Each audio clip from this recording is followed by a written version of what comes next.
چاو دماغ خواه شیوارا خواه سلاو و رز و حرمت از ویدارم هونه باش بن برد پروگرام چه بوی نظام چه پروگرام الویجی نظام که از بینرم ساده و به پروگرام چی از ویجی بینر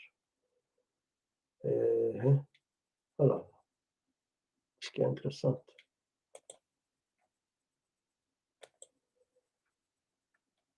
yani ev caraya kemit ki açılır ça. Neyse, az vardı ki mahal kir. Dengim te wana. Denk çavayı, rolay çavayı.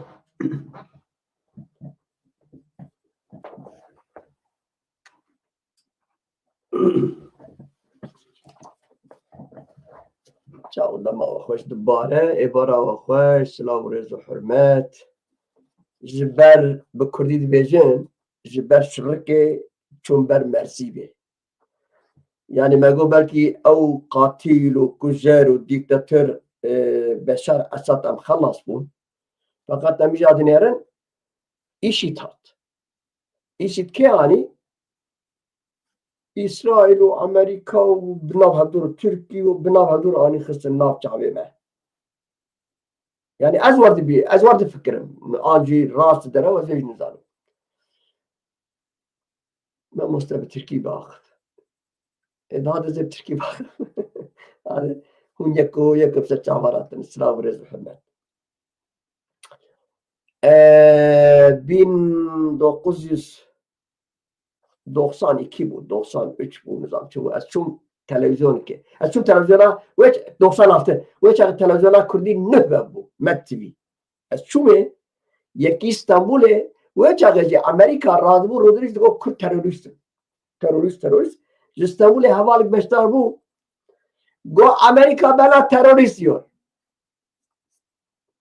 Hiç umurumda bile değildir. O bana terörist diyorsa ben de ona terörist diyorum. Bitti. Dert etmeyiniz go. Vece kat av gotlaviş bilyam nare. Fransa'da Paris'te bir şeye katılmış Trump efendi. Zaten yanar dönerdir. Sabah bir, akşam bir, öğlen bir. Kürtler bunu sakın ha. Kürtler bunun bir dediğini asla ciddiye almayınız. Ha biriniz diyeceksiniz ne diyorsun Kadir Zala? Bu adam kocaman Birleşik Devletler'in başına başkan seçildi. Sen ne diyorsun adam? Hayır arkadaşlarım. Hayır dostlarım.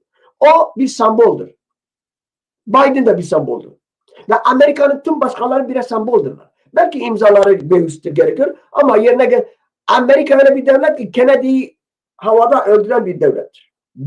Eğer derin devleti arayacak olursanız Amerika'yı arayın. Amerika'yı bulun. Bir de çünkü niye bunları söylüyorum? Birkaç tane mesaj geldi bana. Mamos'ta Trump Fransa'da Paris'te bir yere katılmış. Paris dergisine demeç vermiş. Demiş ki Orta Doğu'nun savaşı bizi ilgilendirmiyor. Bizim önceliğimiz Ukrayna ile Rusya'dır. Buyurun. Fakat Trump efendi sen unutma ki sen tek bir imza bazı yerlerde imzan gerekiyor. Başka da bir hiçsin. Ciddi söylüyorum. O kabineler, o Dışişleri Bakanları, Adalet Bakanları, komisyonlar biliyorsunuz bir şey olacaksa Trump'tan bitmiyor. Yani Kürtlerin bunun anlaması için söylüyorum. Yani Trump'a şuna buna hakaret anlamda söylemiyorum. Yani Kürtler bunu bilmeli. Ha nerede başkanların sözü geçerli? Diktatör ve demokratik olmayan ülkelerde. Mesela Erdoğan. Erdoğan'ın sözü senattır. Yani Erdoğan'ı dinlediği kadar Allah'ı dinlemiyorlar. Allah'ı dinle. Bu bir gerçektir. Yani Erdoğan'ın sözü okey. Niye? Demokrasi yok da onda. Niye? Karşı koyan yok da onda. Niye? Herkes el pençe divan ondan. Ama Amerika öyle değildir. Bak benim yaşadığım ülkede özür diliyorum sizlerden bir WC yapılacak. Yani bir tuvalet yapılacak. Referanduma gidiyor. Biz buraya tuvalet dün yine söyledim. Tuvalet yapalım mı yapmayalım mı? Halka sunuyor. Ben 30 sene önce benim evde bahçede bir ağaç vardı. Ağaç biraz dalları böyle balkonu işgal ediyordu. Kalktım kestim. Komşum belediyeye telefon açmış. Belediye geldi ben belli bir miktar ceza parasını ödedim. Bizden habersiz bu ağacı kesemezsin. Domuza vurdum. Domuza gece. Belki birçoğunuz biliyorsunuz. Gece konserden geliyordum. Yani otoban değil. Ara yolda geliyordum. Pat diye bir ses geldi arabamda. İndim baktım bir şey yok. Çektim. Eve gidiyorum gece yarısı. Oğlum aradı dedi ki baba neredesin? Dedim oğlum eve geliyorum. Dedi baba burası evimizin etrafı polis almış. Dedim niye? Dedim seni arıyorlar. Vay. Dedi televizyon, kamera falan. Işık gece. Geldim buyurun. Sen dedi kaza yaptın mı? Dedim vallahi kaza yaptığımı bilmiyorum ama arabamda bir ses geldi. Ben o araba ses yapınca plaka düşmüş. Plakayı da arkamda gelen arabayı duruyor, plakayı alıyor, polise arıyor. Ve dolayısıyla bulundum. Dedi ki sen domuza vurmuşsun. Yani Waldschwein yani orman domuzu. Nasıl anlattı? Dağ domuzu mu? Dağ kedi. Bilmiyorum şeyler Allah. Türkçesini bilmiyorum. Uzatmayayım. Dedi ki 3 tane suçum var. 1. Domuzu yaralı bırakmışsın. Baytara getirmemişsin. Notvala getirmemişsin. Yani o nedir? Acil servise. 1. İkincisi polisi aramamışsın. Üçüncüsü dedi sen yarın bu domuzu ziyaret etmeye gideceksin. Bak ciddi söylüyorum ha. Şaka yok. Bu işin şakası yok. Sen dedi domuzu kaldığı baytarı o klinik midir nedir? Oraya gideceksin. O formasyon öğreneceksin. Domuzun sağlığını soracaksın. Ben şok oldum. Geldim çoluk çocuğa söyledim. Dedi ki sen manyak mısın? Çevrem arkadaşlarım domuza gidip ne diyeceksin dedi. Falan. Gitmedim. 3500 lira bana ceza geldi. Domuzu ziyaret etmediğim için. İşte adalet o. Ama bu solcu geçinen, devrimci geçinen, komünist geçinen ağızlarını açtıkları zaman emperyalist, kapitalist, İsviçre denilen devlet Amerika'nın bir ayarlatı. Kapitalizmin Allah'ı. Ama adaletine bir baksana. Ve domuzu ziyaret etmediğim için ceza geldi. Para cezası geldi. Hatta mahkemelik oldum da mahkeme bana cezayı kesti. Onun için benim Kürt'üm, benim insanlarım, Kürt halkının ve dostlarının morali asla bozulmasın. Trump şunu demiş, bilmem ne demiş, şunu demiş. Bir kuş misali ağacın üzerindedir kuş. Dal kırılıyor, fırtına geliyor ama kuşa soruyor, kuş diyor benim kanadım var. Biz kanadımıza görmeliyiz. Bugün birisi beni aradı. Dedi ki İmam Hoca benim içim yanıyor. Arayan Rojava'da. Dedim niye? Ne oldu? Dedi biz Kürtler şanssızız. Kime güvendiysek arkamızda bizi harcarladılar dediler. Dedik Münbiş'te o meclis denilen Münbiş meclisi denilen tabii ki hatta sanırsam onun yöneticisi de Arap'tır. Yani burada Araplar yanlış anlamasın. Bak burada bir tane Arap dost arkadaşım vardı. İsmini söylemeye gerek yok. Söylesem hepiniz tanıyorsunuz. Ben biraz Araplara sitem ettim diye bana ne yazsın iyidir. Ben yanlış kanaldayım dediler. Dokundukları zaman affetmiyor. Hani bir halk arasında bir deyim var ya kuyruğuna basma. Kuyruğuna bastığı zaman isyan ediyor. Ve o da ne içindi? Dedim ki ben kendim dedim. Dem eş genel başkanı beğenmiyorum. Hatip oğulları dedim beğenmiyorum. Ve tekrar söylüyorum beğenmiyorum. Niye beğenmiyorum? İsrail'e karşıyız. Biz Hizbullah'ın yanındayız falan fistan. Hizbullah denilen bir terör örgütü. Hizbullah denilen bir gerici yobaz. Hizbullah sen niye Hizbullah'ın yanındasın? Benim zaten düşmanlarım bana yeter. Arabı, Farzı, Çerkezi, Cartı, Curtu zaten düşman. Bir İsrail kalmış bana düşman edeceksin. Kızdım ve o insan da Arap olduğu için vallahi billahi bana aynısını yazdı. Dedi ben yanlış kanaldayım. Ve beni de çok normal telefonlaşıyorduk. O kadar da samimiydik. De neymiş? Sen kuzuları bıraktığın zaman kuzu kendi anasını arıyor. Ama Kürtler öyle midir? Minbiç'e geleyim. Minbiç'te 500 tane ki IŞİD'in pençelerinden kurtardığımız o Araplar yahut da IŞİD'ler Onları keserlerdi, biçerlerdi. Kürt kahramanları onları kurtardılar. Birinci fırsat buldukça 500 adamla Münih'in içinde insanlarımıza silah çektiler ve isyana kalktılar. Dolayısıyla da o teröristleri getirdiler. İşte arkada hancelemek böyle bir şeydir. Ben söylediğim zaman birileri yanlış anlıyor beni. Beni milliyetçilikle, beni bilmem fanatiklikle, beni Kürtcanperestlikle, beni her şeyle suçluyor. Suçlayın. Ben haksız isem parmağınızı gözüme sokun. Haksız değil ya. Haksız olduğum ben dört dörtlü değilim. Asla. Dört dörtlü değilim. Çok hatalarım var. Çok bilmediğim şeyler var. Ben bir şey değilim ki. Sadece duygularımı dile getiriyorum. Sizinle paylaşıyorum. Hepsi o kadar. Peki bu Araplar niye bizi arkada vurdu? Arap Edip Araplar Arap torunlarını yok etmişmiş. Evet. Tuna güzel yazmış. Arap peygamber torunlarını yok etmiş bir topluluktur. Doğru söylüyorsun. Bir. İkincisi pazartesi Muhammed vefat ediyor ve onun cenazesinin üzerinde bulunacakları yerde bu Ömer'dir, Bekir'dir falan her neyse isimlerini önemli değildir.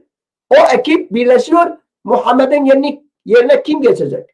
En sonunda eşi çıkıyor diyor ya bu cenaze ortada kaldı. Hala cenazeyi kaldırın. Ondan sonra önderlik, bilmem başkanlık, bilmem liderliği tartışın. Ama bu arada güzel dostlarımız var. Arap dostlarımız var. Bu tırnak içinde yani Arap deyince bütün Arapları biz yapmıyoruz. Ama ben yine de arayacağım, dolaşacağım, gideceğim, geleceğim. Kürt kitlesini, Kürt halkını, Kürt milletini, Kürt partilerini, Kürt önderlerini suçlamak zorundayım ve suçluyorum. Niye? Sen mecbur musun ekmeğini başkasının torbasına koyup da minnetle yemek? Yoktan yok olur, çoktan bilmem ne olur. O gücün de var. Neden yani? Ben tekrar DEM Partisi'ni de sesleniyorum. Kürtler almışlar bir bileşenler, Arap bileşenler, Araplarla bileşenler, Türkiye'de bileşenler, şurada bileşenler, burada. Niye? Sen kendine güvenmiyor musun? Oysa bütün güç sende. Ben YPG'ye sesleniyorum. Düşman ha 5 tane fazla, ha 20 tane fazla. Ne fark eder? Almışsın kıçı kırık Arapları, o fistalı misalı Arapları, kokmuş Arapları, ha böyle arkada seni vuruyorlar. Ha birileri diyecek ki Kadrizana sen ne konuşuyorsun? Orası Arap şehri. Tamam Arap şehri. Münbiş demek Arap şehri demek. Kimse demiyor ki Kürt şehridir. Ama buna rağmen eğer bir yoldaşlık, bir beraberlik var ise, bir müttefiklik var ise hangi vicdanla, hangi hakla arkada hanceliyorsun ve 500 adamla gidiyorsun o terörist istediği kadar bizim bazen televizyoncularımız da sözde gazetecidir. Hani gazetecilikte bir kural var ya Suriye Milli Ordusu. Hangi Milli Ordusu ya? Ayıp. Niye söylüyorsun? Ben onu da anlamadım. Ben terörist diyeceğim. Teröristtir. O teröristtir. Onu savunan teröristtir. Ona destek veren teröristtir. Geçenlerde bir tane bakan çıkmış. Suriye'nin toprak bütünlüğünden bahsediyor. Ulan utanmadan ya hangi yüzde toprak bütünlüğünden bahsediyorsunuz? Ey Türk devleti. Sen milleti insanların kafasıyla alay mı ediyorsun sen? Kim söylüyor bunu? Dışişleri Bakanı söylüyor. Ne söylüyor? Türkiye toprağın bütünlüğü. Sen Suriye toprak bütünlüğünü. Sen Suriye'den toprak mı bırakmışsın? He? Utanın, insan utanır. 8 milyar insanla kafa mı buluyorsun? Ya bazen çıldırmamak halde değil. Ya nerede ince oldum orada olsun. Ben böyle yaşamanın içine köpekler sıçsın. Ben böyle yaşamayı istemiyorum. Böyle yaşayacaksam bilmem ne olayım ya. Neyin nesidir? Utanmadan Suriye toprağının bütünlüğünden bahsediyor. Ulan toprağını işgal edince Suriye'nin bugün parçalamasına yine sen sebepsin. Ey Türk devleti. Leşkargaları gibi. Şimdi neyin telaşına düşmüşler? Türkiye'deki iş insanları ya da iş adamları şimdi leşkargaları gibi hele nerede bilmem gideceğiz de hanı, apartmanı, yolu da, inşaatı da, okulu da, fabrikasını yapalım, para kazanalım. Suriye halkına namus, hassiyet, şeref olsa bir tane Türk insanı oraya sokmazlar. Bir tane. Hem parçala, bu Kürt yetmeyeceğiniz zaman ne yapıyorum? Mail veriyorum. Aynı keza. Sen git o devleti parçala. Bir de toprak bütününden bahsediyor. Dinime küfreden Müslüman olsa bari. Ulan sizde ne din var, ne ahlak var, ne vicdan. Hiçbir şey yok ya sizde. Orayı parçala ki ben parçalamaktan da son derece memnunum. Yani o ayrı bir konu. O ayrı bir konu. Ve bütün Kürt düşmanlarının ülkeleri, devletleri, toprakları dilerim Allah'ta varsa bir Allah paramparça edecek. Taş üstüne taş kalmayacak. İstemeyen kadricana namerttir. Ben istiyorum. Suriye'nin parçalamasına da bilakis sevindim. Çok da mutluyum. Ama o deyimi kullanan için mutlu değilim. İnsanın gözünün içine baka baka Türkiye bütün, Suriye toprak bütününe bilmem ne. Senin yapmak istediğin o domuzlar, o devşirmeler, Özbekler, Azeriler, Türkmenistanlılar, bilmem Moğolistanlar her tarafta getirmişsin. Zaten aç perişanlar. 10 dolar için 10 tane adam öldürürler. Onlara. Ki yaşıyorum ben. Onları gördüm, buldum. En kralını tanıyorum ben. Aslında bazı şeyler söylemek istiyorum. Terbiye müsaade etmiyor. Sırf Kürtler anasını görmesin diye. Ama hevesiniz kursağınıza kalacak. Ben yok iken bu gezegende benim yerdim yurdum yok olursa, yok sayılırsa sen de yoksun. Hiç kusura bakma. Kürt düşmanlarını hepsine söylüyorum. Arap'tır, Arap'tır, Fariz'dir, Türk'tür. Kesinlikle böyle. Kürtlere yazıklar olsun. Eğer senin düşmanın huzuru yerindeyse, keyfi yerindeyse, mutlu yaşıyorsa ve sen bu rezilliği çekiyorsan sana lanet olsun. Ey Kürtler! Lanet olsun size. Sen mutlu değilsen senin mutluluğa engel olanlar kim? Türkler. Başka? Araplar. Başka? Farizler. Başka? Şu bu. Her neyse. Elinden geleni ardına koyma. Sen de onu mutsuz etmeye çalış. Rojava bombalanıyorsa o Bakır'daki Kürtlere lanet olsun. Sessizliklerine lanet olsun. Sessizliklerine lanet olsun. Ne olacak yani? Yani ne olacak? Şimdi ne olacak? Hadi sana söylüyorum. İyi valla. Karısı onu rezil etsin. Karısına kızsın. Gitsin Rojava'yı bombalasın. Çok ne güzel ya. He? Nenesi, teyzesi, halası, dayısı çöpte ekmek topluyor. O rezilliğini görmüyor. Ama Kürt'e kahramanlık tasarlıyor. Niye? Çünkü Kürt ne bileyim ben ya. Yani ben bu Kürtlere de bazen söylüyorum. Bazılarının zoruna gidiyor. Hayır efendim. Hiç zorunuza gitmez. Ne istiyorsun sen? Kürdistan. Kürdistan denilen şey ne? Ülke. Ülke ne? Devlet. İstediğin bu değil mi? Yani bir araba, bir tarla, bir ev istemiyorsun değil mi? Bir dükkan istemiyorsun değil mi? İstediğin ne? Çok çok değerli. Bir ülke, bir kimlik, bir var olma. Madem ki bu büyük şeyleri istiyorsan büyük de davranman lazım. Öyle rastgele elini kolunu çalacak, Kobani'yi bombalayacak. Gidecek Van'da bilmem kayma atacak. Ve sen öyle dilsiz şeytanlaşacaksın. Lanet olsun sana. Bütün Kürtlere söylüyorum. Hiç kimsenin lafını bir de esirgemem. Devletlerden neden asayiş var? Yani neden polisler var, jandarma var, şu var. Bütün devletlerde. En demokrat devlet İsviçre devletidir. Vallahi bile asayişi dünyada eşi benzeri yoktur. O kadar disiplinli. Neden var bu devletlerin asayişi? Çünkü herkes kafasına göre esmesin. Ve biraz da halkın üzerinde bir korku olsun. Ama karşı taraf yani Türkiye'yi diyeyim ya Türkiye'yi diyeyim. AKP diyeyim, MHP diyeyim. Kürtler de korkmuş olsalar rastgele Rojava'ya giremez. Bilse ki eğer canı acıyacaksa bir yerde, herhangi bir yerde, herhangi bir tarihte, herhangi bir ne bileyim onun da canı acıyacak. Vallahi rastgele Rojava'ya girmez. Yok. Protesto yok, yürüyüş yok, çağırıp bağırıp yok. Yok ya. Adam ne yapıyorsa ona kalkalıyor. Gırrrr Rojava'ya adama kalkalıyor.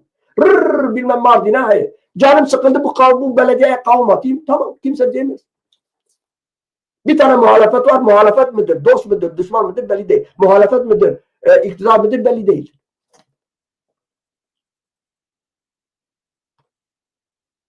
Ben size bir şey söyleyeyim. Kürtçe'de dibe kesettir sonek ve zürriyet dimine. Kese personek ve zürriyet dimine. Ne olacak? Ben kendimi size anlatayım. Bundan böyle tek bir düşüncem var. Onurlu bir yaşam. Öldüğüm zaman 3 kişi desin ki Allah rahmet eylesin, iyi bir yurtsever. Yeter bana. Vay şöyle saz çalıyordu. Vay şöyle türkü söylüyordu. Vay şöyle. Benim için Lolo'dur. Benim için Babi Seyro'dur. Ben istiyorum ki Kürdistan, Kürt halkının arasında iyi bir yurtseverdir. Onu istiyorum. Başka bir şey istemiyorum. Yani sazlı, mazlı, bilmem ne. Hani sazlı. En büyük sanatçılar eğer halkın arasında değilse bana göre sanatçı değildir. Bak niye Ahmet Khani var, niye Fakir Teyla var, niye Melaye Cizili var, niye Seydayettin Rej var. Bunlar yapmış, Cigerkun var. Bunlar yapmışlar. Oysa onlar gibi binlerce Kürt sanatçıları var, yazarlar var. Çünkü o dönem bir şey yapmamışlar. İşte gününü gün etmişler. Ama ben günümü gün etmek istemiyorum. Dolayısıyla da emziber sürrükke hatın bermezlibe. Yani bu İsrail, İsrail'in bize zararı var mı? Şimdilik yok. Ben dün Amerika'ya da verdim veriştirdim. Dedim ki müttefik diyorsun. Fakat karşı tarafta benim bildiğim bir arkadaşım var. Ben arkadaşımla diyorum ki bak arkadaş seninle biz beraber çalışıyoruz her neyse başımıza bir olay gelirse birlikte yaparız değil mi? Ama bu olay çalışma esnasında mı olur? Ama bu gezmeye giderken olur. Ama bu oturarak olur. Yani Allo'dan, Cello'dan gelmiş. Biz ikimiz bir oluruz. Bu belayı def ederiz değil mi? Peki Amerika efendi. Sen bu kaçadayla müttefiksin. Tamam güzel baş tacı. Sağ ol. Yani kötülüğün de olmamıştı bugüne kadar. Aslında senin namusunu kurtaran biziz ha. Senin ve bütün dünyanın. Hatta düşmanlarımızın. İran düşman mı? Onun da namusunu kurtarmışız. Türkiye düşman mı? Onun da namusunu kurtarmışız. Biz kurtarmışız. Eğer bugün hassas, şeref, onurlu bir dünyada geziyorsanız Kürtlerin sayısına gel. Ya da işi sizin gözlerinizi oyardı.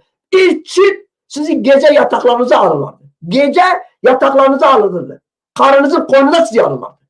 Utanıyorsanız birazcık insan, vicdan varsa size bu Kürtlerin iyiliğinizi unutmayacaksınız. Nankörlük Kürtlere yapmayacaksınız. Amerika ne diyor? Ben IŞİD konusunda müttefikim. Bu ne hikaye ya? Nasıl hikaye? IŞİD mi? Tamam. Ona da kabul. Ben bir karı zarı olarak ona da kabul. IŞİD nerede? IŞİD ben bütün dinlerin adına yemin ediyorum. Tevrat'a, İncil'e, Zebur'a, Kur'an'a yemin ediyorum. Varsa inancınız yemin ediyorum. IŞİD demek o TC'nin çeteleri ve TC'nin verdiği isim var ya Suriye bilmem ne milli ordusu. Hangi milli ya? Hangi Suriye? IŞİD'in ta kendisidir. İsim değiştirmişler. Kılıf kıyafet değiştirmişler. IŞİD onlardır işte. Bak 200 günden beri ateş kesmesine rağmen Münbiş'te Kasadeyler onların arasında savaş var, çatışmalar var ve bu çatışmayı da Türk devleti yönetiyor. Ben Amerika'ya sesleniyorum. Senin müttefiğin işte IŞİD'den savaşıyor. IŞİD git Ankara'da ara. IŞİD Ankara'dadır ey Amerika. Sen yarın Amerikan Dışişleri Bakanı Ankara'ya gidiyor. Çağır buraya bir bağımsız bir şey göndersin. Araştırmacı o ekim göndersin. Eğer binlerce IŞİD'in komutanı yetkilileri bulamazsalar ben kadir değilim. Sen ne IŞİD'i arıyorsun? Amerika efendi. Seninki kılıf uydurmaktır. Allah'tan ki İngilizce bilmiyorum. Bilsem ne diyeceğimi ben bilirim bunlara. Sen IŞİD mi arıyorsun? Ankara orada. Urfa dolu IŞİD. Bilecik dolu IŞİD. Reyhanlı dolu IŞİD. Antakya dolu IŞİD. Ne IŞİD'den bahsediyorsun ya? Oslo demek ya da Suriye Milli Ordusu demek IŞİD demektir. Kardeşim bunun altında sen IŞİD'i getirdin işte Suriye'de yönetim sahibi yaptın. O IŞİD'dir. Al ve ben Esad'ın savunucusu değilim. Asla. Esad inşallah bu halde daha beter olsun. Esad olsun, babası olsun. Babasının ve Esad'ın Kürtlere çektiği İsrail Filistin'e çektirmemiştir. Buna rağmen adam ölmüş. Bu barbarlar, bu Müslüman İslam teröristleri, bu İslam teröristleri gitmişler adamın naaşını, cenazesini yakmışlar. Mezarda çıkarıp yakmışlar. Kim yapmış? Bu şimdiki bir hafta önce yönetime geçen teröristler. Hatta midir ne zıkkımı köküse. Al. Bakın paylaşayım sizinle.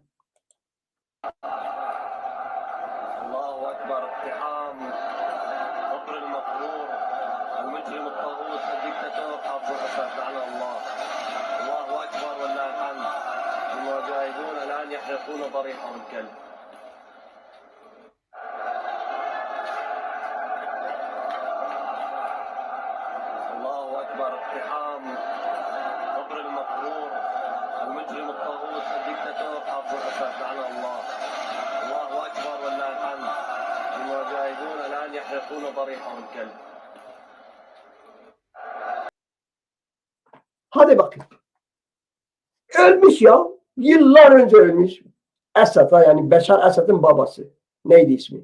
Ölmüş. Siz mezarda çıkarın ve onu yakın ya. Ya hangi kitapta, hangi dinde yazıyor? Ben Amerika, İsrail getiriyor onu Suriye'nin başına getiriyor. Bu teröristtir. Bu terörist bir örgüttür. İstediğiniz kadar. Fakat ne yazık ki nalet olasıca teröristi iktidar ediyor. Bu dünya mazlumu da terörist ilan ediyor. Kürt halkı mazlumdur, teröristtir. Teröristleri de iktidarlara taşıyor. Şu dünyaya bakar mısın? Şu düzene bakar mısın? Şu hak hukuka bakar mısın? Nalet olsun. Topunuza nalet olsun. Topunuza bir Kadri Zana olarak diyorum. Nalet olsun size. Demokranize, insanlığınıza, kanunlarınıza, yasalarınıza, hak hukukunuza nalet olsun. Söylediğim zaman ne olacak ya? Ne olacak? Yani başka köy var mı? Kürt halkına basittir. Çünkü devleti yok, uçağı yok, füzesi yok, roket atarı yok, kimyasal silahı yok. Kürtlere ne yaparsan kimsesini çıkaracak. Kürt sahipsizdir. Bu arada yayını paylaşırsanız, beğenirseniz sevinirim dostlarım. Kusura bakmayın ama ben Mustafa Menderes gibi ben de oldum.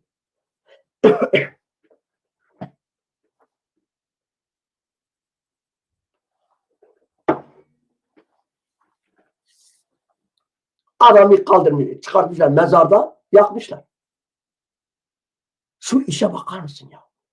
Ya insan öldükten sonra paramparça yapsan ne yazar? Kafasıyla, zaten bunların kültüründe o var. İnsanın kafasıyla top oynamışlar. Geçmişte. Yani ben bu din konusuna da girmeyeyim en iyisi. Girdiğim zaman zaten moralim bozuluyor. Ne dini ya? Hangi dini? Din terbiye etme metodudur. Din denilen şey insanı terbiye eden metodudur. Şimdiki kanun yasa diyorlar, o zaman da din diyorlar. Bu kadar basit. Öyle kutsallaşacak, tapacak, öyle bile hepsi pasafis o hikaye. Bak ben 23 yaşına kadar belki bir şeyler, bazı kırıntılar vardı. İnanmak kırıntıları vardı içinde. 37 seneden müthiş karşıyım.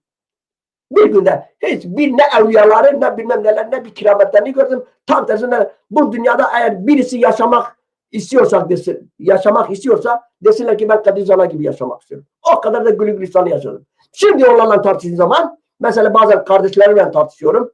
Ablamla tartışıyorum. Keko beni akade frayı lüye dünya. Kimcan dünya? O dünya ne hangi dünya? Dünya mı var? Geri zekalı var. Ne dünyası? Ne ahireti? Ne cenneti? Ne orisi? Ne meleği? Kandırıyorlar sizi. Kendini yaşatıyor, seni kandırıyor. Ölüye dünya. Hangi dünya? 10 milyon yıldır bu gezegen var ya. 10 milyon yıldır. Milyar insanlar öldüler. Senin o kadar başına yemin ettiğin, o kadar keramet sahibi olduğunu bir gün bir kalksın da bir halkın arasına bir dolaşsın, 1,5 milyar İslam var. Hala bir anlatsın cennetinden. Yok böyle bir şey ya. Yalan. Hayal. Sorduğun zaman da sen beynini görüyor musun? Ya beyin ayrıdır. Onun için ben zaten bu konuya girmeyin de nefretli bir konu. Aynen öyle Rozan. Aynen öyle katılıyorum sana. Peki ne olacak şimdi biz? Yani şimdi Amerika, İsrail, Batılı her neyse bu getirdiğim Suriye'nin başına yerleştirdiğim bu örgüte ne demek lazım?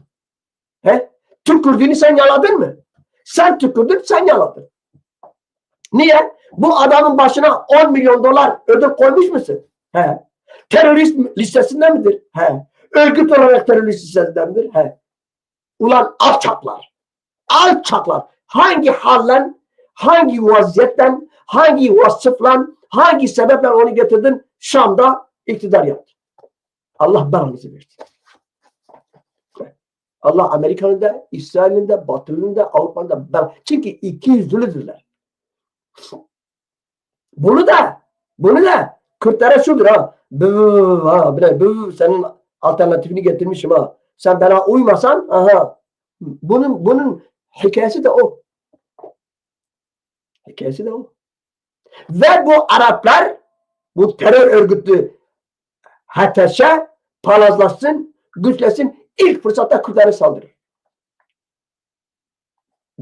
Bak biz beraber ölmeyiz. İlk fırsatta Kürtlere saldıracak. Kimle? Abu devşirmelerle. Allah ederler, kullan ederler, Kürtlere karşı birleşirler. İnanın bana. Ama Kürtler hani derler ya mal ahmak, mal müdürü ne yapsın?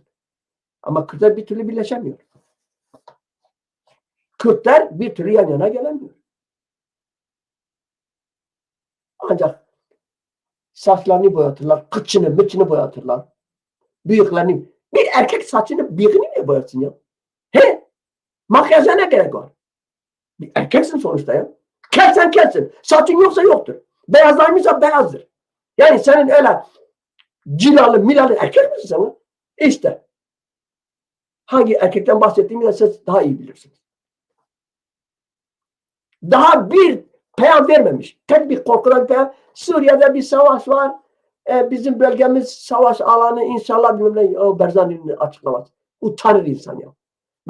Bu Zana TV bir ufak bir kurumdur. Biz bile açıklama yaptık. Bu ufacık kurum yaptı. İşte.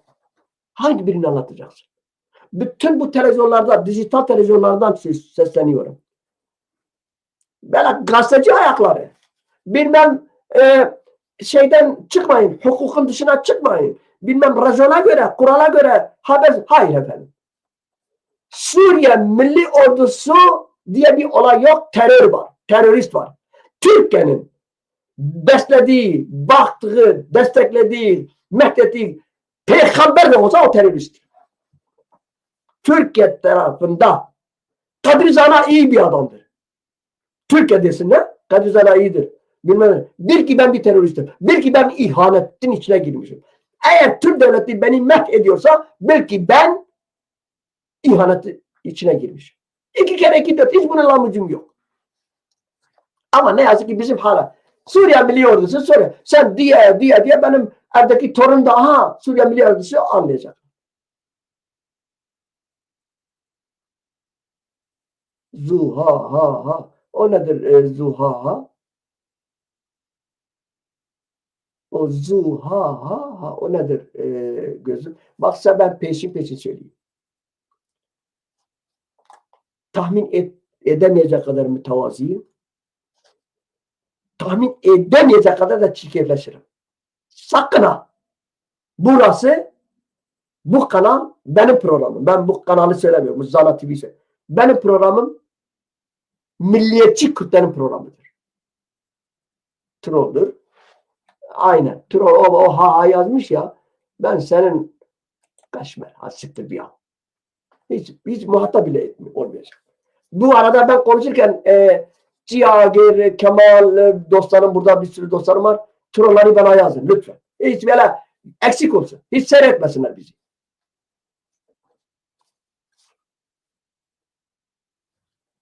Neyse. Yani benim hakkımda Türk devleti güzel bir satır güzel siyasa yazarsa var ya bil ki ben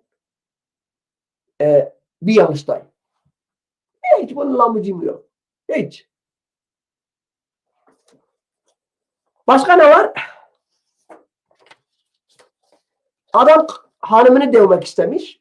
Demiş ki sen hamur yaparken bir tarafını salıyorsun. Onu bahane etmiş, dövmüş. Kobani'ye, Rojava'ya özellik bölgesine saldırmak için bir tane ölüleri var ya, böyle bir Nahşi Mahşu var bir tane. Süleyman Şah mıdır nedir? Onu bahane edebilirlerdi. General Mazlum Abdi ya da diğer adıyla Mazlum Kobani bir kararla dedi ki biz bu nahşi nereden almışsak orijinal türbesine getirmeye karar verdik. Ha gitsin orayı darmadağın ediyorlar. Gidiyor alıyorlar. Çünkü 2015'te Süleyman Şah o Davutoğlu ricada bulundular da YPG o nahşi oraya getirdiler. Ben bu sivri zeka ve bu böyle hakikaten menaralı bir politika Mazlum Kobani'ye ya da General Mazlum Abdi'ye sonsuz teşekkür ederim. İşte düşmanı böyle ters köşe yapmanın marifeti bu.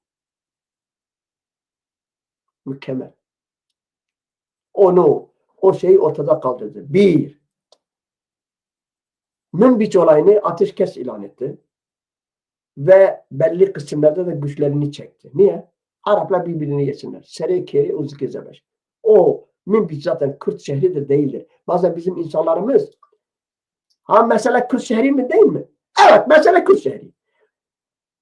Bunu herkes, ben söylüyorum siz de söyleyin. 4 tane adam yaralanmış. Kaza geçirmiş. Arap, Fariz, Türk, Kürt. 4.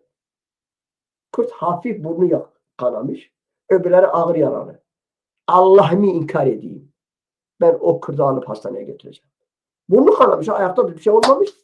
3 tane ağırı orada bırakırım diye. Böyle Kürt olması lazım. Sen böyle olmadığın müddetçe böyle pısır kalacaksın.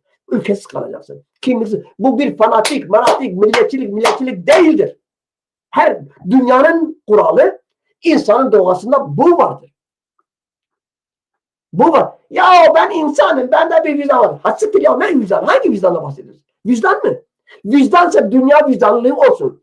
Eğer vicdanı arayacak olursan dünya bir vicdanlı olsun desin. Hani önce desin 72 milyon 530 bin Kürt bu gezegende yaşıyor. Neden kimlikleri yok? Neden ülkeleri yok? Neden her 10 milyon, 3 milyon, 5 milyon, 500 bin, 200 bin her birisi bir yerdedir. Kimi Alevidir, kimi Ezididir, kimi... Yahu bizden başka ezilen bir millet var mı? Hala sen vicdanla bahsediyorsun. Hala İsrail için kıçını yırtıyorsun. Allah senin belanı versin. Kürtsen, İsrail için ağlıyorsan Allah senin de belanı versin. Filistin'in de belasını versin. Heh. Angola'ya uzatıyor ya. Elini Angola'ya uzatıyor. Angola, Kuba, şu bu ama Kürt'ü görmüyor. Ya nasıl bir anlayış? Ya nasıl bir mantık? Ya nasıl bir Kürtlük? Ya hani sen insansın? Ya sen insan değilsin. Hayvanlara kurban ol. Hayvanlara kurban ol. Dikkat edin, çoğunuzun koyunuz var, keçiniz var. Kürdistan'da söylüyorum. Bir keçi bir keçiyle kavga yapıyor değil mi? Kılıç kılıça gidiyor. Vallahi şahit olmuşum.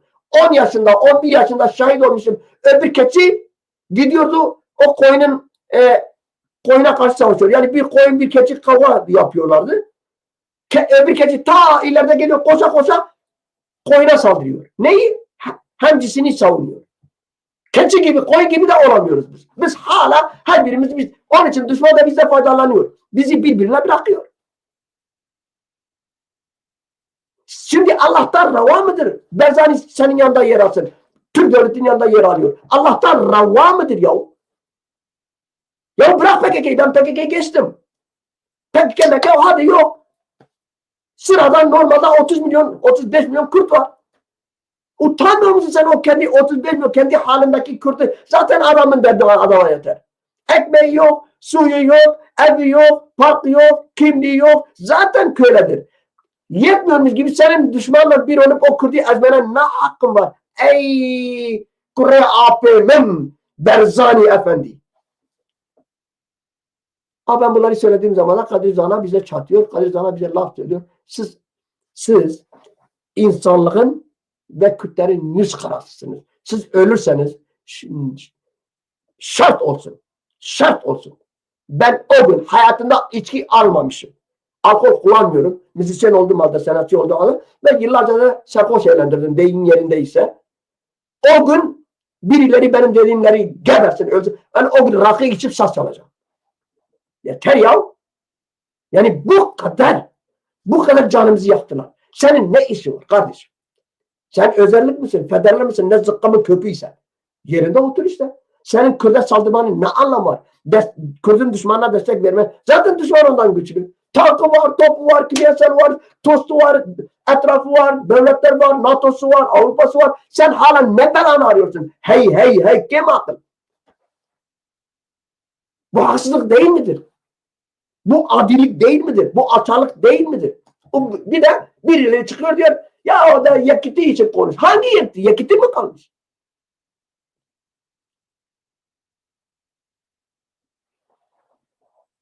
Doğru olmayan şeye doğrudur demeyeceğiz. Doğrudur demeyeceğiz. Ne olursa olsun. Derler ya. Haksızın karşısında duran dilsiz şeytandır diyorlar ya. Hani? Kral çıplak demek lazım. Hani? Kimse ne kral çıplak diyor. Herkese sus pus dilsiz şeytan gibi susuyor. Buyurun. Söylüyorum ben. Yazarına söylüyorum, çizerine söylüyorum, sanatçısına söylüyorum, Revşenbirine söylüyorum, Şanoger'ine söylüyorum. Söylüyorum.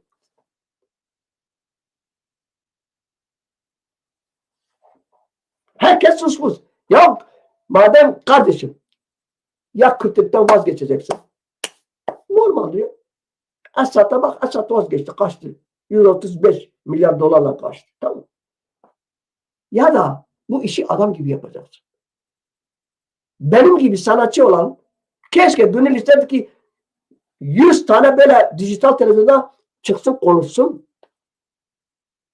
Ama adam çıkmıyor. Niye? Ya ne olur ne olmaz. Bir bakarsın Hevler'de bir tane konser oldu, beni çağırdılar.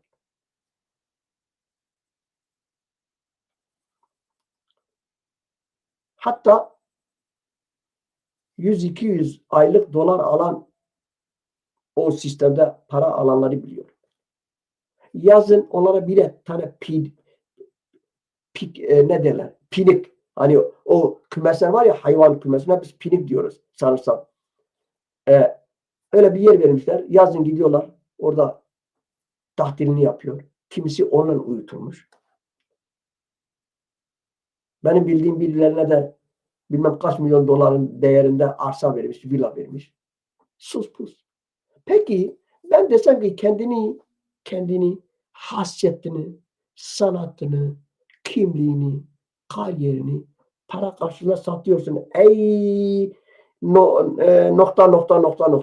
Ne diyecek bana? Sen bana hakaret yapıyorsun. Sen benim onuruma dil uzatmışsın. Sen beni söyledin. Sen olsun kardeşim. Olsun, satmışsın işte. Satmışsın. Hani gerçekler kabul etmek zorundayız? Yoksa bana hakaret edemezsin. Satmışsın, benim babam, kurban olduğum Revşenbiro, yazaro, nivizkaro, rojnamavano, televizyoncuyo, sazcıyo, zurnacıyo, davulcuyo. Satmışsın işte. Benim söylemem mi senin zoruna gidiyor? Dünya alem görüyor. Liber Çağlay'ı göz önündedir. Satmışsın. Neyi? Kendini, sanatını, kalemini, hünerini satmışsın. Sen satılmışsın. Bu kadar basit. Sanatçı menajeri değilsin. Yazar, mezar, çizer de değilsin. Değilsin. İstediği kadar orada bana küfret. İstediği kadar bana sen hakaret et. İstediği kadar beni sevme. Beni seversen zaten kişiliksizsin sen.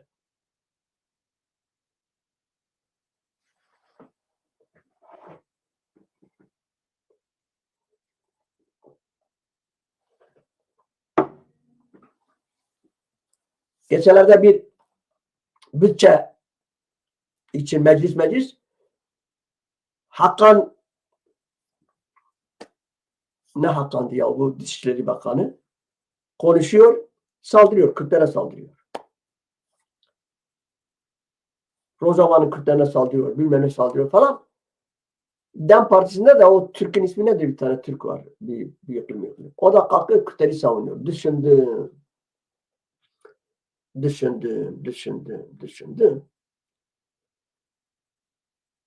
Dedim ki ya Rabbi ya. Bakar mısın? Kürt Kürt'e saldırıyor. Bir Türk de Kürt'ü savunuyor. Fakat günün birinde aslan bir dağda, ormanda, bir ağacın dibinde gölgede yatıyormuş. Bir tilki gelmiş. Tilkiyle sohbet ederken tilki demiş ki buna gel bir oyun oynayalım. Nasıl? Demiş ben seni bağlarım, sen beni bağla falan bir saniye. Aslan temiz, dürüst, aslan sonuçta.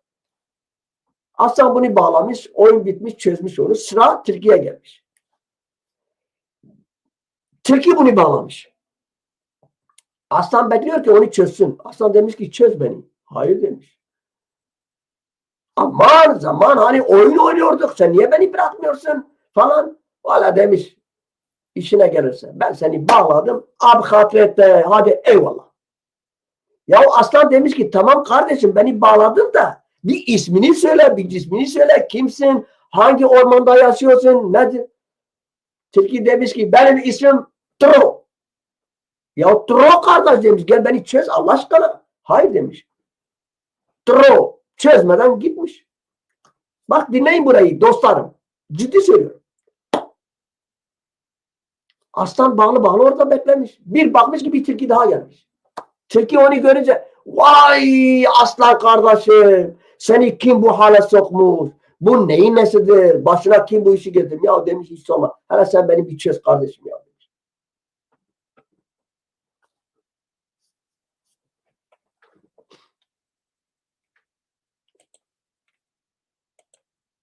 Ee, yemin edeyim bir daha burada bir yazı var. İnan bana müzisyen keşke bu bununla ikimiz yalnız kalsaydık ben bazı şahşahlı Bursa'da sahne aldığım zaman Kayseri Fuarı'da sahne aldığım zaman şurada burada sahne aldığım zaman keşke ben kendi yaşantımı bu Bursalı çocuğuna anlatsaydım. İsmi de Bülent Baykal'mış. Yanlışlıkla kimse isimler. Neyse. Troll kardeşim. Yine de ben sana kardeş diyeyim. Adam olun biraz ya. İnan bana. Adam olun. İnsan olun. İnsan olun. Senin namusunu kurtaran o senin beğenmediğin havalardır.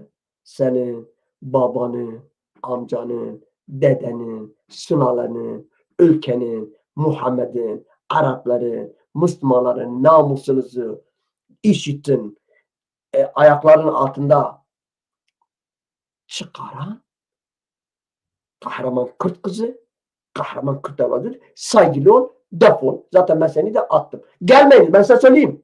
Gelmeyeceksiniz. Bu kanal size asla varlığınıza tahammül edilmeyen bir kanaldır. Başka kanallara bakıp başka sizde hele bazen gözümde kaçıyor bir yazı yazıp yazıyor. Onun için şey olur. Neyse vay kardeşim aslan seni bu hale kim koymuş demiş. Demiş ya hala beni bir çöz sana anlatırım. Çözmüş anlat demiş. Çözmüş ama bu da çekmiş gitmiş. Aslan demiş ya hala dur. Hala gel. Sen kimsin? Tilki kardeş. Senin hemcinsin geldi beni bağladı gitti. Sen de geldin beni çözüyorsun gidiyorsun. Sen kimsin? Necisin? Demiş benim ismim de Vro. Aslan kafana vurmuş. Demiş vah vah içine tükürdüğüm dünyası. Vro bağlıyor. Vro çözüyor. Vay demiş be. Vro bağlıyor. Vro çözüyor. Aynı hikaye. Kürt olan Kürt'e saldırıyor. Bütün kiniyle. Bir tane Türk de Kürt'ü savunuyor. Şu işe bak. Şu dünyaya, bu dünyaya nalet gelsin desem yeridir. Yeridir. Ha Kürt'ün kahramanlığına benim hiçbir şüphem yok, şikayetim yok. Hakikaten kahramandır. Gerçekten gözü kara, dediği dedik ve deyim yerindeyse tankların, füzelerin, topların üzerine saldıran, taşla, sopayla saldıran bir millettir. Cizre olayı belli. En basiti ya Rojava belli ya. Fakat bazı konularda eksikiz. Mesela bir Türk'le samimi oluyorsunuz. Nerede? Fabrikada. Çay aldınız, çay verdiniz. Bülent kardeşim yeni gelmiş. Bülent Baykal sen deneme. Arkadaşım deneme. Valla Bülent Ersoy olsa ben kabul ederim ama Bülent Baykal hoşuma gitmedi. Neyse. Ben de size karşı saygısızlık yapmayayım. İnsan olun. Ha tartışabiliriz. Tartışabiliriz. Siyaseti konuşabiliriz. Kimin nerede geldiğini, kim olduğunu, asil mi, asilsiz mi konuşabiliriz. Mesela ben diyorum ben Met İmparatorluğu'nun torunuyum. Mesela ben diyorum 13 bin yıldan beri bu Mezopotamya denilen coğrafyada yaşıyorum. Mesela ben diyorum sen Moğolistan'dan 2 et, 3 tane köpek, 4 tane Kırgız'dan geldiniz. Kırgız olduğunuzu ben söylüyorum. Çünkü sizin atalarınızdan duydum. Nerede duydum? Vallahi de billahi Bülent. İnşallah beni dinliyorsun. 4 kitap hakkı için Türkmenistan'da Türklerden duydum. Dedi ki Kadir Bek dedi. Sizin oraya gelen Türkler dedi 1071'de dedi bizim Kırgızlarımızlar. Siz zorla vay 2 devlet bir millet Azerbaycan şu bu. Sizi kimse sevmiyor size söyleyeyim. Yine sizin kıçınızı kurtaran Kürtlerdirler. Neyse ya ben bunlarla bazen de sizi ihmal edip bu tromrolarla konuşuyorum. O da doğru değil. Niye bunları söylüyorum? Saftiriklik çok kötü bir şey. Buna da temiz ahlak denir. Geçenlerde anlattım. Çok şok oldum onun için hep anlatıyorum. Adam motorla gitmiş. Kürdistan'ı dolaşacak. Bir eve gitmiş. Kadın çıkmış. Teyze demiş bir tane tasvip verir misin? Valla kureme Türk'ünüz hanım. Kocası gelmiş. Nasıl bir gelişi var? Onun videosu bendeydi. Nasıl bir gelişi var? Neredeyse kanatları olsa uçacak. O kadar seviniyor. Türkçe de biliyor. Adam diyor ben su istedim. Ya olmaz diyor. Oturacaksın. Çay içeceksin. Yemeğini yiyeceksin. Bizde yemeksiz gitme. Bilmem ne. Ben ona saf diyorum. Yetmez. Ahmak diyorum. Belki beni duyarlar birileri diyecek Kadir Zan'a iyice zıvanada çıktın ya. Niye bu kadar? Hayır hakaret etmiyor. Buydu işte bizi bu hale getiren budur. Bencil olmamamızdandır. Kendimizi sevmememizdendir. Kendimize güvenmememizdendir. Milletimizi sevmememizdendir. Dedim ya her zaman söylüyorum. Adam Mardin'e gitmiş. Yoğurt peynir getiriyormuş Mardin'e bakkala. Mesela diyelim onun peyniri 10 lira 20 kuruş tutmuş. Adam çıkartmış 10 lira vermiş. O peynir sahibi demiş 20 kuruş kalsın ya. Benim oğlumun bilmem neyine, oğlumun çıkına kadar. Oğlumun çıkı adam biriktirmiş apartman yapmış. Bir gün aynı adam sormuş demiş ya sen bu apartmanı neyle yaptın Allah'ını seversen? Valla demiş ben Kürtlerin çıkın sayesinde yaptım bu apartmanı. Kürtler böyledir. Devlet mi düşündüler? Hükümet mi düşündüler? Ülke mi düşündüler? Hayır. Din dediler, kardeş dediler. Başka bir bak bilmiyorlar. Benim atam da öyleydi, öbürü de. Selahattin Eyyubi'den anlata bitiremiyorlar. Her zaman söylediğim bir kelime. Ne saygı diyorum, ne takdir ediyorum. 5 kuruş etmeyen bir adamdı. De ki niye? Bu kadar devlet yaptı Araplara. 22 tane devlet. Bir de bir kuncuk birkaç metre, birkaç kilometre de Kürtlere yapsaydı. Dünya mı yıkılır? Biz bugün bu zorlukları çekmezdik. Neyine saygı duyacağım ben ona? Neyine saygı duyacağım? Selahattin Eyyubi delinen zibidi neyle ben saygı gösteriyorum? Zibidi diyorum. Öyle birileri de dine, inanca, Kur'an'a sarılıp da bilmem onu kalkan yapıp da bana gelmesin. Ben dini sizden daha iyi biliyorum. Ben 7 yaşındayken oruç tuttum. 7 yaşındayken namaz kıldım.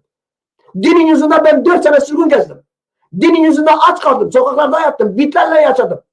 Ailem inançlıydı. Ben saz çalıyorum diye benim ailem beni kovdu. Bana dinle kimse gelmeyiniz. Dini sizden daha iyi biliyorum.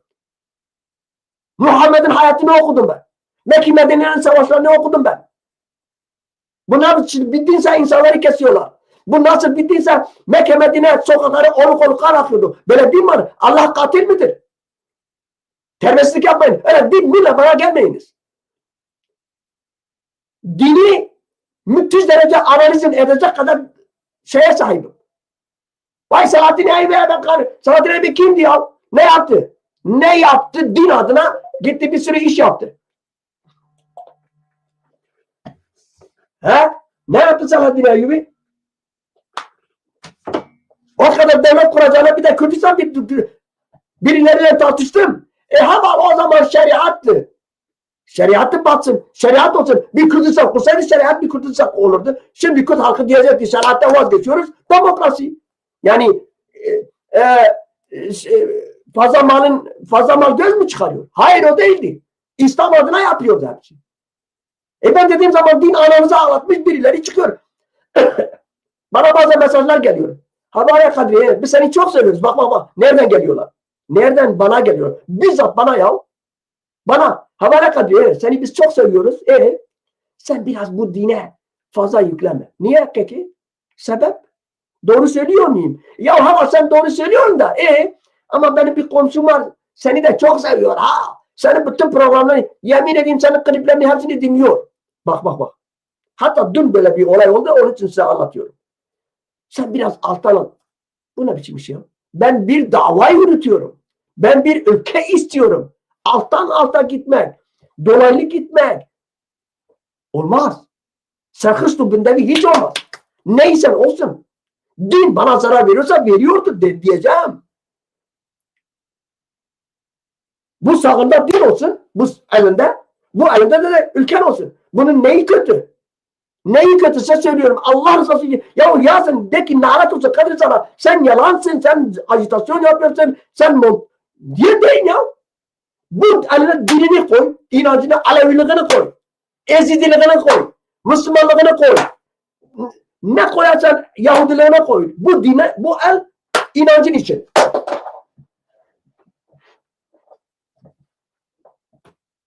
Bu el inancın için. Bu elde ulusun için. Netavın için. Neresi zarar? Neresi sakat? Yok ama anam öyle yapmaz. Din diyor da başka bir şey demiyor. Din ananı ağlatmış işte. Ananı ağlatmış. Peki 22 Arap devleti şimdi 27'dir 22 yok. Bu Suudi Arabistan denilen ülke Allah'ın evi orada ya. Herkes oraya gidiyor her pencere divan duruyor ya milyarlarca dolar getiriyorlar. Allah'ın evi parayla kiraya veriyorlar. Öyle değil mi? Suudi Arabistan desin ki bana devlet lazım değil. Nasıl olursa Allah'ın evi benim yanımdadır. Niye demiyor gözü? Yalan! Kürt'e gelince din devreye giriyor. Kürt'e gelince komünistlik devreye giriyor. Kürt'e gelince sosyalist de, sosyalist Kürtlere de söylüyorum. Komünistlere de söylüyorum. Kurban olduğum. Ey komünist Kürt kardeşim. Önce Kürt ol sonra komünist ol. La ne olur? Ne olur? Önce sosyalist ol. Kürt ol sonra sosyalist ol. Hatta önce Kürt ol sonra faşist ol. Yahu yeter. Bari biz görmedik çocuklarımız görsün. Ben şimdi ağzımı açtığı zaman dedeme, babamın babasına, sülalesine küfür ediyorum. Belki sizin karşınıza etmiyorum. Yalnız kaldığı zaman ben diyorum sizin mezarınıza lanet gelsin. Dedeme söylüyorum. Sen zamanda yapsaydın ben şimdi bir ülke sahibi olurdum. Ben şimdi kimlik sahibi olurdum. Niye yapmadın bana bıraktın bu işi diyorum. Ben onlara söylüyorum neden bu işi bana bıraktınız. Yani çocukların da öyle diyecek. Ben diyecek Kadir Canan'ın mezarına lanet gelsin. Bu işi niye bize bıraktılar diyecek. Diyecekler. Peki ne yapmak lazım? Biriniz çıkacak diyecek. Kadir Canan öyle ötüyorsun. Dilin 5 metre. Çare bu. Çare bu. Azimli işin üstüne gide asla Kürdistan olayına tavız vermemek ve 2 sloganımız olacak. 2 slogan. Kürt ve Kürdistan. Kürt ve Kürdistan. Biz ideolojilerin, biz inançların, biz ağa şeyhin beglerin, Biz bunların peşine gittiğimiz zaman muvaffak olamayız. Ve bu da en kolay yolu düşman için çok basittir. Öyle düşmana alet olursun. Gel hele kardeşim ya kardeşim ya bak Kadir Zana sen ne bağırıyorsun ya? Kadir Zana sendeki cevher ben biliyorum. Bak düşmanın sana geleceğini söylüyorum sana. Ha bu düşman derken şey değil yalnız. Türk, Fariz, Arap herhangi bir Kürt düşman. Kadir Zana sende bir cevher var. Ama ne yazık ki seni kimse görmüyor. Bu sefer sen böyle bir kendine gelirsin. İnsanı kandırma mı diyeyim? Ne bileyim ya tavlama desem daha yeridir. İnsanın tavlama metodu. Bir şey söyleyeyim sana. Belki paparaziye kaçar. Belki paparazi olur. Bağışlayın. Biz bir halkız. Şüphesiz paparazimiz de olacak. Bir genç kendi mahallendeki en çirkin kadına, çirkin kıza desin ki müthiş güzelsin. Çok da çekicisin. Çok da bilmem nesin. Övsün. Belki bir defa, iki defa, üç defa değil. Dördüncü defa bu kız kendine inanır ve dolayısıyla da bilmem arkadaş da olur. Çünkü metot o. Kadir Zana sende bir cevher var. Hala o sesine hayranım ya. Mükemmel bir sesin var. Hala bir de bir besten var ya bir tane beste yapmışsın.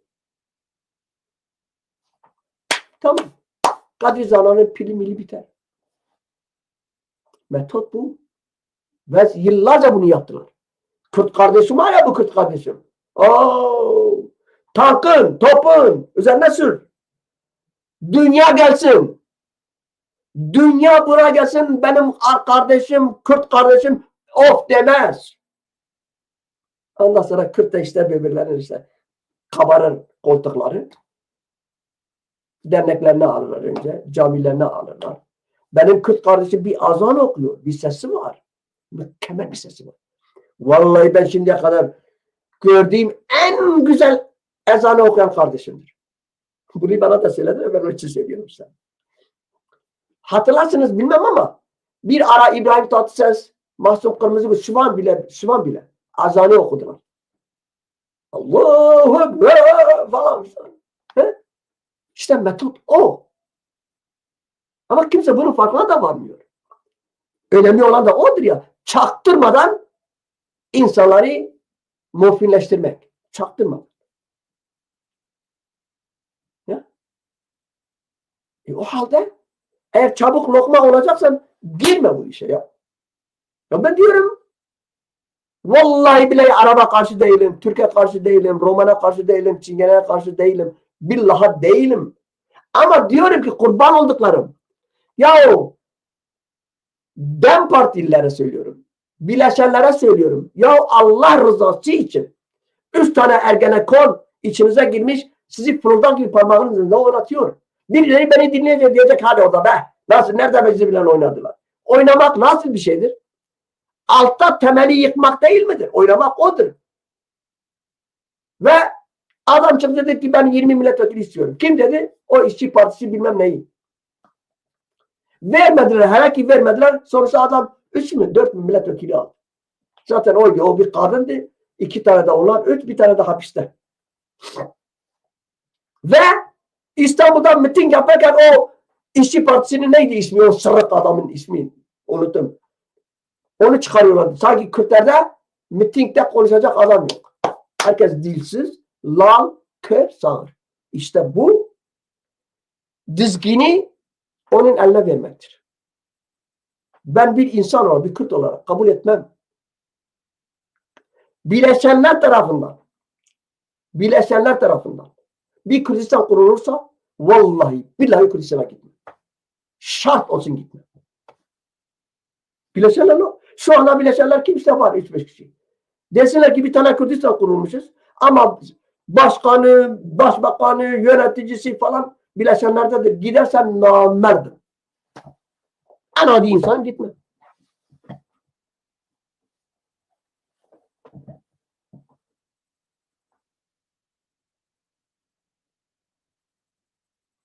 Uluslararası ne demiş Tunç Zafer?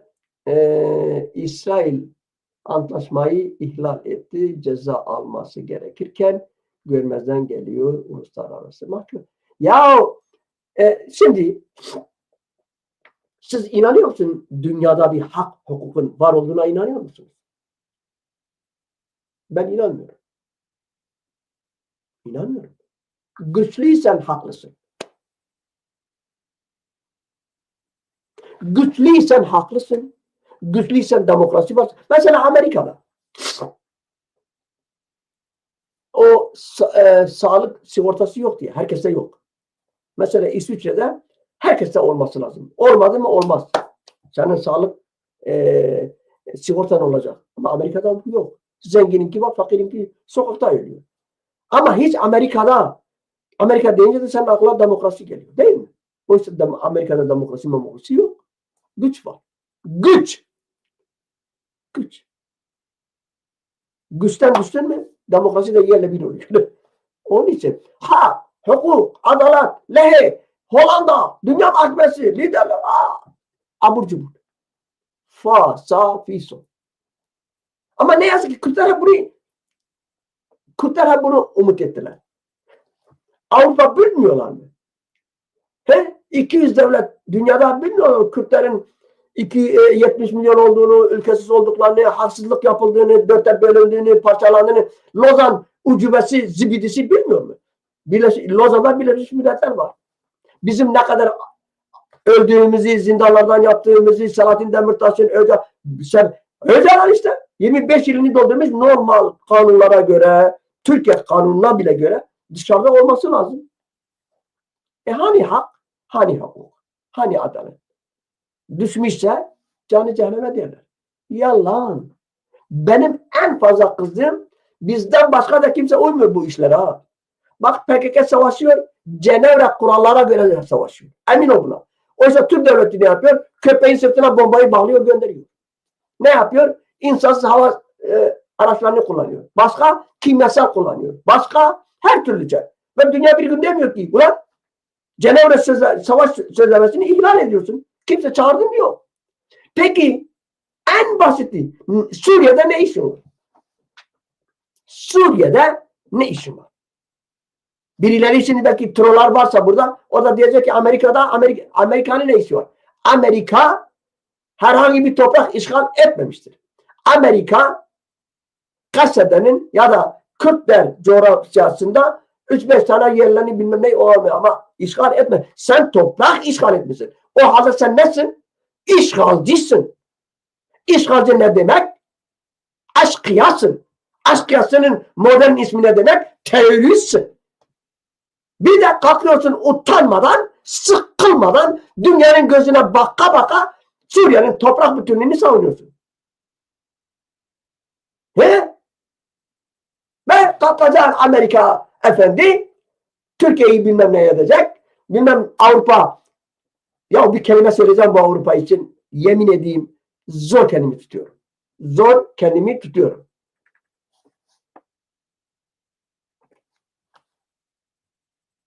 Hak yok size yok. Adalet bari bahsetmeyiniz ya. Deseniz ki Kürtlere yok. O zaman biz bilelim. Zaten Kürtlere yok. O zaman biz bilelim gözüm. Kürtlere yoksa tamam zaten biliyoruz. Yok olduğunu biliyoruz. 180 bin Kürt en fazla öldürüldü. Şehit edildi.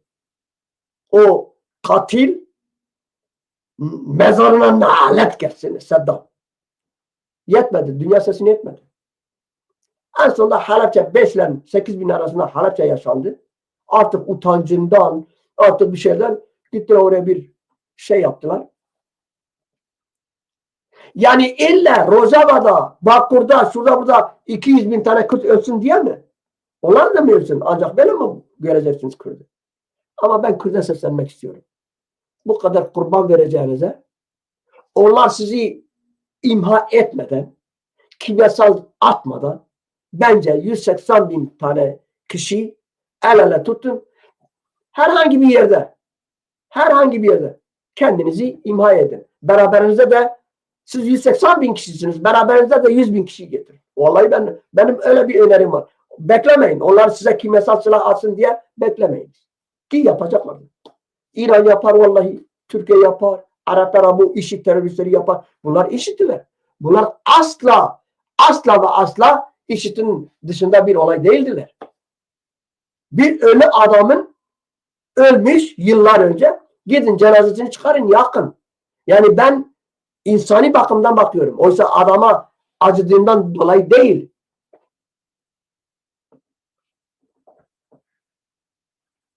Mehmet Tunç. Bak gözüm. Bilmiyorum sen beni ne kadar takip ediyorsun onu da bilmiyorum. Dostlar müsaadenizle biraz bu Mehmet Tunç'la biraz diyalog yapayım. Çünkü hakaret etmemiş, sormuş. Ne demiş Mehmet Tunç? İsrail yasak simik bomba kullandı. Niye sesin çıkmıyor? Güzel. Beni daha önce dinledin mi Mehmet Tunç? Ya da beni ne kadar tanıyorsun Mehmet Tunç? Ya da beni ne kadar seyrediyorsun, takip ediyorsun Mehmet Tunç? Bir. Sana ben tek kelime söyleyeyim. Acıdım, söyledim, söylemedim değil. Tek kelime söyleyeyim. Ben önce Kürt'üme ağlarım. Gerisi 8 milyar insanın canı cehenneme. Ben önce Kürt çocuklarına ağlarım. Bana ne bizim çocuklarına oğlum? 22 tane Arap devletleri var. Bu laflarla zaten Kürtlerin arasını ağladınız. Dün ümmet ayaklarıyla. Ben Arap'ta değilim. Kurdum var. Benim kurdum ayaklar altına gidiyor. Benim kurdum ölüyor. Benim anamın kırı asmalara gidiyor. Böyle demagoji yapıp gelme bana. İsrail'miş, Filistin'miş. İsrail'in de canı cehenneme, Filistin'in de canı cehenneme. Kurdistan olayında, Halepçe olayında dudağından öpen yasal Arafat oldu. Saddam'ın dudağından. Sordular. Saddam bomba kullandı, kimyasal kullandı. Gol bu gol o faşist Arafat ne dedi? Çiçek mi atması lazım dedi. Mahmud Abbas Kürtler Kürdistan kurulursa vahim olur. Geberen Hizbullah lideri İran'da geberen dedi ki eğer Orta Doğu'da huzur gelmesini istiyorsanız Kürtlerin ortada kalmaması lazım. Mehmet'in Türk müsün, Arap mısın, neysen eğer Kürtsen de yazıklar olsun sana derim. Kürt isen ha yazıklar olsun sana derim. Arapsan, Türksen zaten benim sana sözüm yok. Ayıptır. Öyle demagojiyle Kürtlere gidemezsiniz. Kürtleri de kandıramazsınız. Önce benim çocuğumun feryadı, benim anamın feryadı, benim halkım. Öyle mütevazi, sinsi. İsrail yasak bilmem ne, sesin çıkmadı. Çıkmaz tabii. Çıkmaz, onunki çıkıyor mu? Kürdistan kan gölüne dönmüş. Çıkıyor mu sesi? Arap'ın, Sur'un. Başlarım Filistin'izde.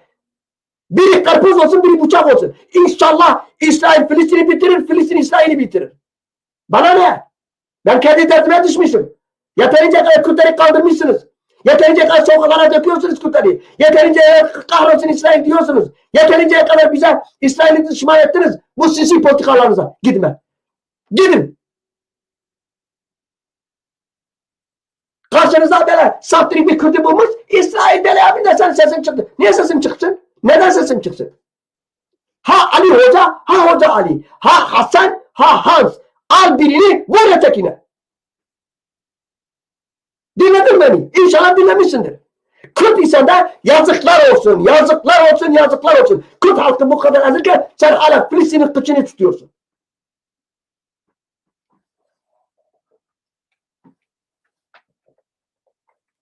Alışmışlar. Kürt'ü kullanmaya alışmışlar. Artık Kürt'ü hiçbiriniz Kürt'ü kullanamazsınız. Oyun da bizde, senaryo da bizde, rol da bizde, kamera da bizde. Ben mikrofon da bizde. Kürt öyle konumdadır. Siz istediğiniz kadar narahatır. Ya şu işe bakar mısın? Filistin'i ben niye söylemiyorum? Filistin'e dünya kadar Arap devletleri var. Filistin Birleşmiş Milletler'in arasında Filistin'in bayrağı dalgalanıyor. Birleşmiş Milletler'in bayrakların arasında Filistin bayrağı da Kürt'ün bayrağı var mı? Kürt'ün ismi bile yok. Ve eminim sen Kürt'sün. Mehmet Efendi. Utan. Kürtlüğünden, insanlığından. Belki de bağırmensın. İnancından utan. Ümmetinden utan. Bizi ümmete kaldırdınız. Kürdistan'ı verin, cennet sizin olsun. Kürdistan'ı verin, cennet sizin olsun. Ben cehenneme de, varsa bir cehenneme bir cennet. Beni Kürdümü artık kaldıramazsınız. Cennetle, horiyle, uçkuruyla, zemzem suyuyla, şunla, bunla, ne siz, ne en kral imamınız, ne en Muhammed mezarda kalksın desin ki Kadir Can'a, ben kendi adıma söylüyorum bu arada ha. Kadir Can'a, ben sana cennette bir yer vermişim. Hatta benim komşumsun. Kürdistan'dan vazgeç. Muhammed diyeceğim git o cennet senin olsun. Bu kadar. Ve bütün Kürtler, bütün yurtseverim Kürt diyen böyle düşünmelidir. Kimisi Ali'nin peşine düşmüş. Bir bakar mısınız bu İslam liderlerine? Bu halife denilen Hazret. Hazret demek önder demek. Lider demek. Hep söylüyorum. Bir daha söyleyeyim. Hazret demek odur. Hazreti Ömer lider demek. Mesela peygamber lider demek. Her neyse. Ama hiçbir lider de Allah'ın emriyle ölmemiştir. Hep suikasta uğramışlardır. Muhammed ölmüş galiba, bir tane daha.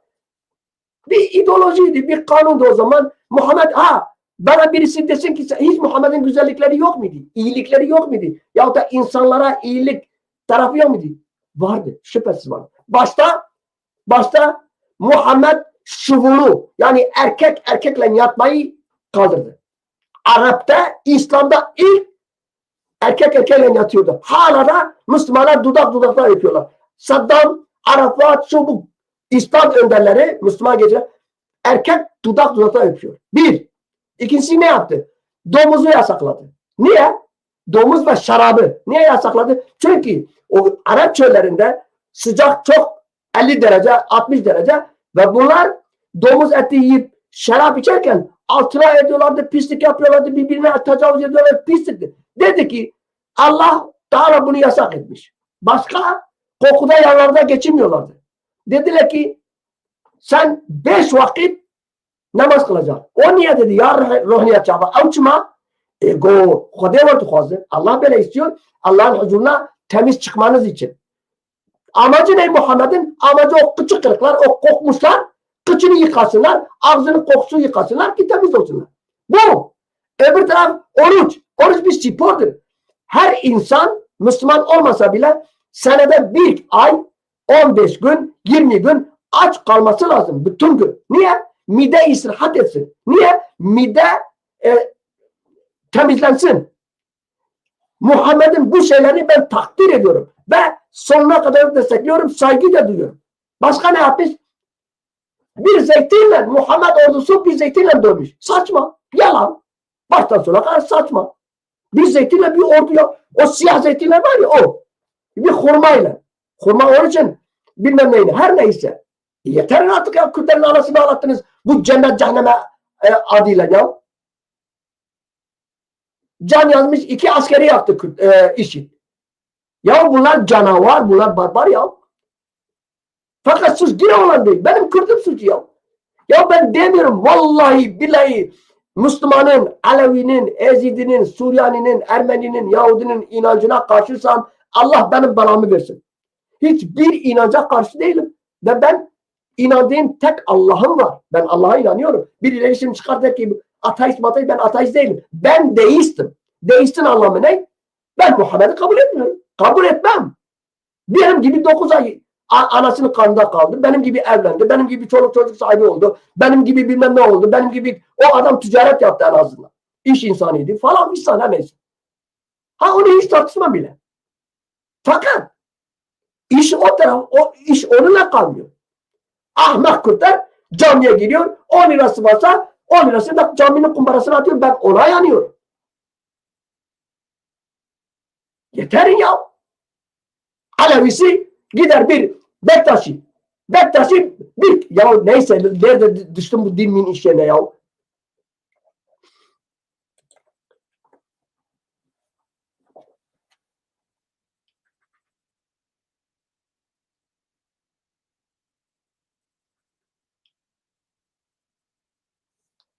Aha.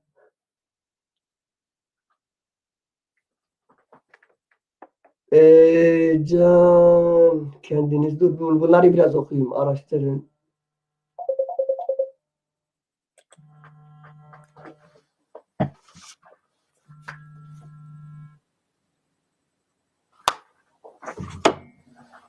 Ulan Can demiş. Can'a demiş galiba. Can kimse bilmiyorum da. Arap. Arapçısın. Din işlerine girme. Batıyorsun. Bu bana söylemiş galiba. Bilmiyorum.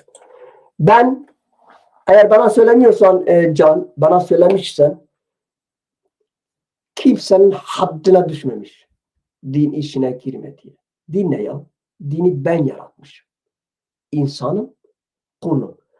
Ancak ve ancak yaratanın yüce Rabbimin işine ne bileyim ona karışmamam lazım. Çünkü o yeri göğü yaratandır.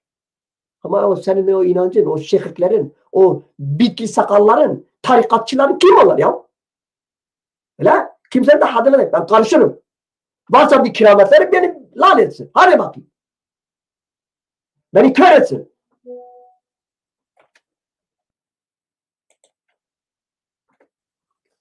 Anlatabiliyor muyum? Yani onun için böyle kimsenin de haddine değildir.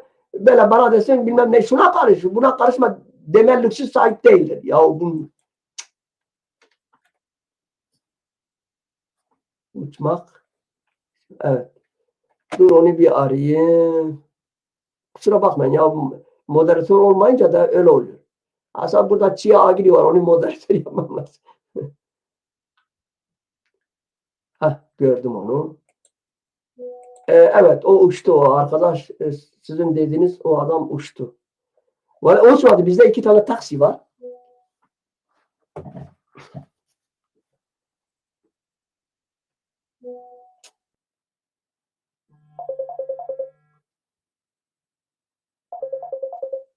Ya ezvaşana zindi deme. Hadi. Ezvaşane deme.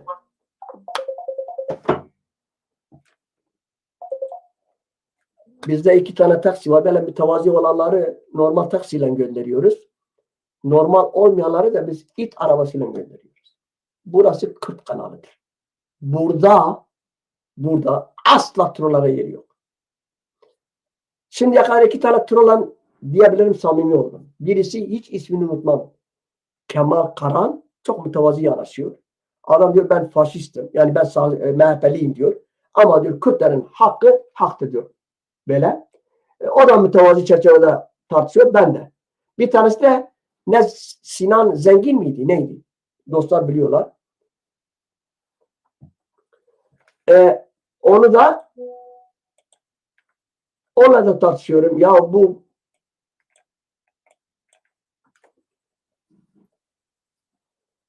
ne demem gerekiyor onu da bilmiyorum. Ben tartışmaya açığım. Kimseyi de gerçekten hor görmem. Herkesin bildiği kadar da ilmi kadar saygılıyım. Ve asla iki yüzlü de değilim. Riyakarlık da hayatta yapmam. Ama ve lakin ben dobra söylüyorum. Benim halkımın zararı olan herhangi bir şey şiddetle karşı çıkarım. Yazmış bana Filistin olayında senin sesin niye çıkmıyor? Kim yazmış? Mehmet Tunç diye birisi. Gerçi cevabını verdim bir daha da yazmadı. Peki ben o Mehmet Tunç'a gitti de peki ben hepimize kendime de soruyorum sizlere de soruyorum dostlarım. Allah aşkına sen komşunun çocukları var bir de senin çocukların.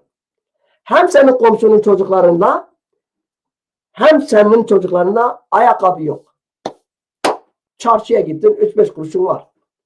Önce çocuk buradayım merak ettim sadece. Mehmet Tunç teşekkür ediyorum. Mehmet Tunç mütevazisin. Yani en azından hakaret etmiyorsun.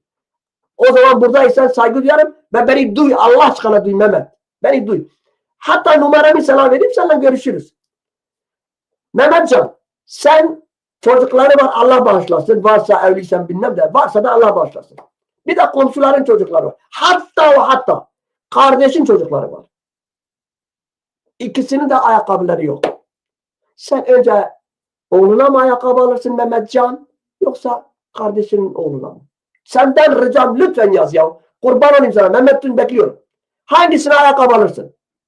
Bekliyorum. Doğru ve dürüstçe bir cevap ver. Oğluma. Mehmet Tunç teşekkür ediyorum. Bu arada eğer mahsuru yoksa nerelisin Mehmet? Demek ki sen bilmiyorsun çünkü ben Türkiye'nin her yerinden müzik yaptım, sanatçılık yaptım. Nerelisin Mehmetcan? Bir tane şarkı var diyor, kafama taktım seni.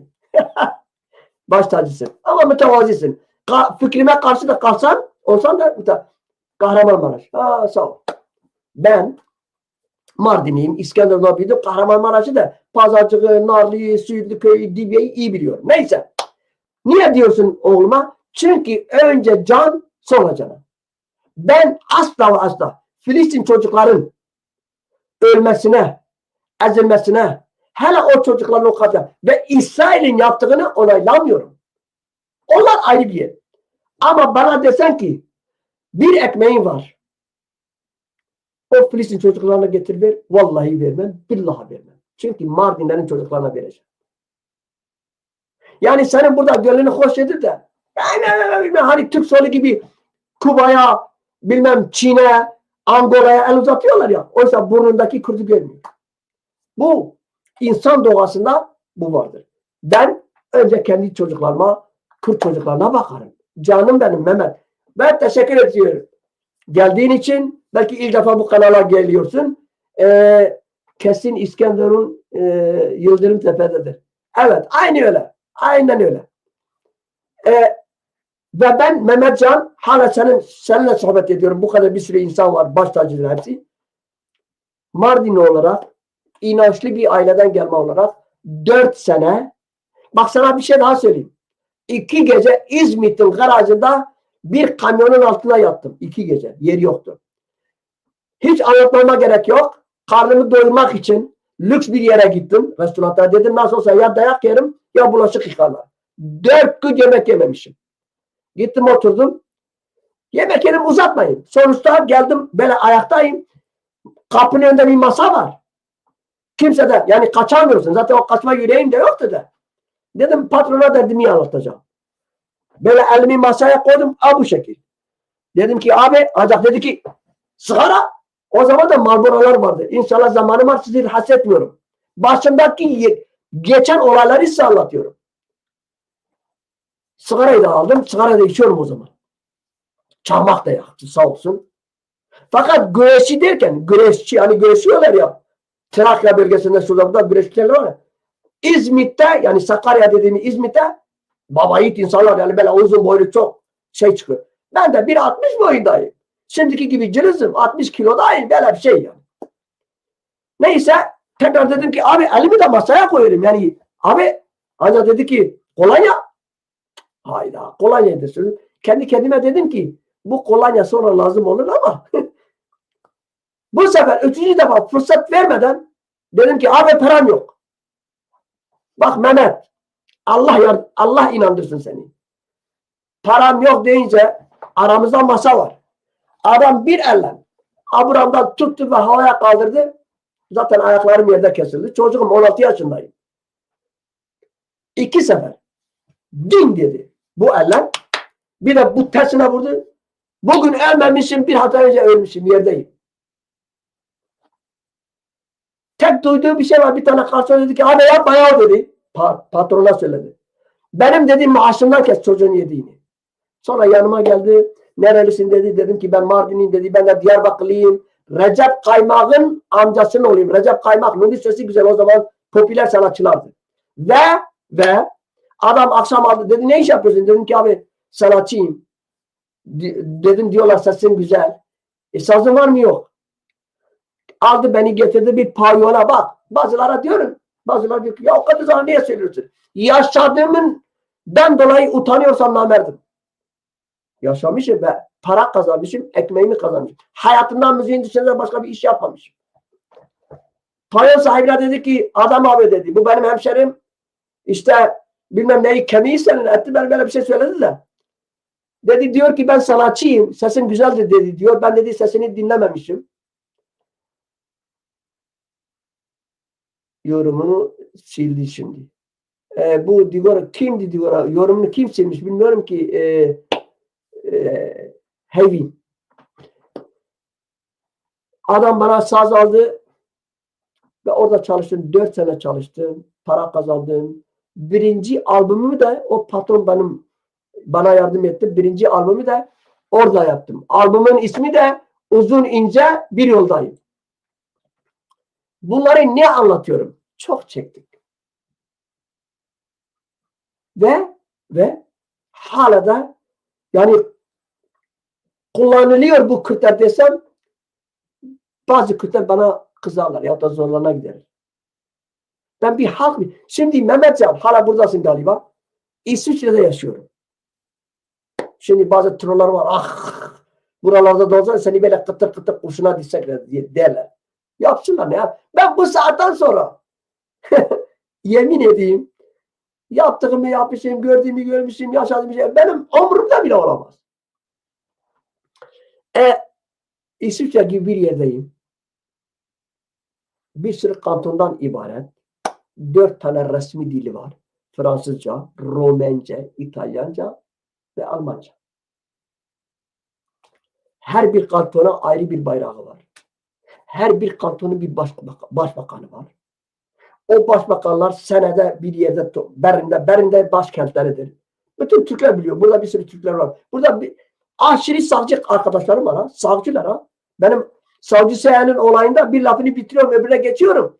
Savcı Sayan'ın olayında oraya direkt gittim. Ancak beni gördüler dedi ki ya Kadir Zana sen teröristsin. Espri yaptılar tabii ki. Ve öyle yaşayıp gidiyorum ve 8 senedir bu ayakta bu devlet. 800 sene. Böyle Türkiye gibi, Rusya gibi, Suriye gibi 50-60 senelik ömürleri değil. 800 senedir bu devlet vardır. Kürtler artık bunları biliyor. Artık Kürtler kabul etmiyor. Kürtçe bir kelime var. Diyor ki hatta serem neşke nema kıyameti. Ya ben hala sen bana böyle yapınca geliyorsun bana böyle yapıp geliyorsun. Benim için hava cıvadır. Ben bunları açmışım. Bunları açmışım. Ya bunlar benim için artık bir hikaye. Bu nedir ya? Bu nedir? Umurumda bile değildir. Kürtler de çıkıyorlar. Biz ile olmuyor. Ben biz ile oraya katılmıyorum. Bizi Kürdistan demekle Kürdistan kurulmuyor. Bizi gerilla demekle gerilla yaşamıyor. Değil, doğru değil. Sırf kendini deşifre ediyorsun. O kadar basit. Sen bana böyle yapınca ne oluyor peki? Tam tersine benim yanımda bunun hiçbir değeri yok. Ben sana kızdığım zaman peki ben bir şey söyleyeyim size. Bu bütün savcı, MHP'ci arkadaşlarıma, dostlarıma, beni duyarlara soruyorum. Sen bana kızdığın zaman ne söylüyorsun? Kes lan sesini köpek. Ben ne diyorum? Sus lan köpek. Madem ki bu kadar seviye düşük bir şey, sen hala onu sembol yapmışsan sende beyin yok. Bundan dolayıdır ben bütün Kürtlere çağrımdır, ricamdır, haddim olmayarak ya ben kimsenin vallahi hiçbirinizin kadar aklım yok, mantığım yok, siyasetim yok ya ben sırada bir müzisyenim, bir sanatçıyım ya. Ama acı gerçek de böyledir. Filistin'e ne yardım etmişsin? Ben niye Filistin? Ben eşek miyim? Ben hayvan mıyım? Aklımı mı yedim? Kürt çocukları dururken, Kürt halkı dururken, Kürt teyzesi çöpte ekmek toplarken, Kürt baba bilmem bastonla yürürken, felciken ben ona yardım edeyim. Ta işim gücüm yok ki gideyim Filistin, Arapistan'da Araplar neymiş? Ümmetmiş. Hangi ümmet? Anamı ağlayan ümmet. Hangi ümmet? Dinle kandıran ümmet. Hangi ümmet? Beni camiye koyup da eroinlaştıran ümmet. Git ya böyle bir olay olamaz ya. Böyle bir olay yok. O bir morfindir. Din olayı bir morfindir. Hala sen bana onu dayatıyorsan o zaman sen insan değilsin ya. Ha şu var. Durumum iyi. Ülkem var. Kimliğim. Zaten kendimi bildim bileli. Kürtler kaç yüz seneden beri yani bu mücadele ölmüş kalkmış, dirilmiş bilmem ne, ağlamış, zırlamış. Hiç Kürt'ün iyi günü de ben görmedim. Birisi de ki bu gün iyiydi yalan söylüyor. Dünyada da 8 milyarın içinde 8 milyar insandan en fazla yalan söyleyen Kürtlerdir. Kürtler yalan söylüyorlar. %1 milyon en fazla yalan söyleyen Kürtlerdir. Peki niye? Sorarsınız niye? Kadir Sana bu ne saygısızlık? Kürtleri yalancılıkla suçluyorsun. Ben yalan suçlamıyorum Kürtleri. Telefon aç Kürtlere. He? Halo merhaba. Tüçavay. Gel akbaşı mala. Malata var. Tüne başı. Türk'ün başı. Ne tevatet ben negadı kır kır. Düşman haro bombardımanı. Zano seçete, havalete, dosyete, gündiyete, bazariyete, amaliyete. Haro ten kuştun demirin zindanı. Utu baş. Al dere. Kullen dere. Süper ki. Eğer az baş bım. Az خودی ناسنا نبم از خودی ولات بم از خودی زمان و چند و زمان بم از نوا بین جهان سر بلند بجیم با آزادی از وی چاقه اگر مهمت تون جمر بجه قدری زالا تو چما آلیکاری ناد فلسطینه از وی چاقه احتراز نکارم بک وی چاقه مهمت تون مفتاره لهین از بین نگاه دا عجقم هین از بی خودی من هین مالام پریشان بویه و از رابم her tişti benim Alikarya Filistin'e bakım acı Alikarya herhangi Angola Afrika bu şu bakım ve çare bir kurtu kurmancı az ahmak ahmak naha dinave çepet Türkiye'de sedi not Kürt hamuzip çatını kapandın bir sosyalizmi vakide komünistliği vakide o peki azwan Kürt'e diyeceğim tu çiğ keko ben Kürt'üm na kimliğin ne keko ne için mücadele ediyorsun komünist kimliği için şu işe bakar mısın adam Kürt ama komünistlik için savaşıyor ölüyor adam Kürt binlerce Kenan Evren'in döneminde genç asıldı idam edildi hepsi Kürt'tü Mehmet Tuni bir şey yazmış yine dünyada 100 milyon kadar Kürt var niye devlet kurmadınız bir kere bile devlet kurmaz mı? Ya Mehmet Tunç gerçekten dediklerimi söylüyorsun. Ben teşekkür ediyorum. İşte Mehmetcan benim dediklerim de odur. Benim dediklerim de odur. Niye? Hep kurban olduk. Mehmet bilmiyorum nerede yaşıyorsun ama ben bir türkü barda sahne alıyordum. Türkü barda benim türkü barın sahibi Aydın. Aydın. Evet Aydın. İsmini söylememe gerek yok. Buradadır. 60 kilometre benden uzak. Çok da seviyordu beni. Ben başka bir türkü barda sahne alıyordum. Beni dinlemeye geliyordu. Ben Kürtçe söylüyordum, Türkçe söylüyordum. Dinlemeye geliyor. Yani benim özel müşterimdi. Bir gün kulağıma eğildi dedi ki ben bir yer açarsam gelir burada müzik yaparsın. Dedim ki abi ben burada çalışıyorum bu adamı da satmam. Dedi ben soruyorum sen ne düşünüyorsun? Dedim açarsan dedim Rusya'da konserlerim var. Ben konserlere gideyim geleyim düşünürüz. Gittim geldim hazır geri geldi. Ne düşünüyorsun? Dedim ben burada bu kadar para alıyorum. Sen onun yarısını fazla verirsen gelirim. Geldim.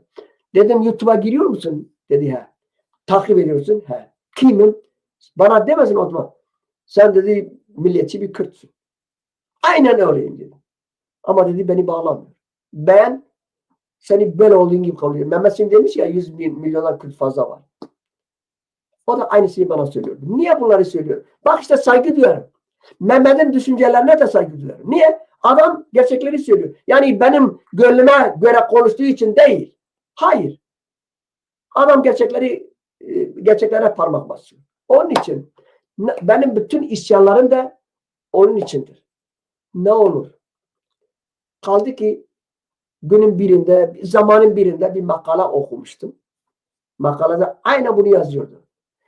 İnsanoğlu nasıl olsa en sonunda ölecektir. Madem ki ölecek ise sen insan niye öldürüyorsun? Müthiş etkilemiştim o makalede. Bir yazar yazmıştı. Madem ki insan ölecekse sen ne diye öldürüyorsun? Müthiş. Madem ki ya ben bu birbirlerini öldüren insanlara soruyorum. Hiçbir savaşla öldürmekle Kürtler mümkün yok.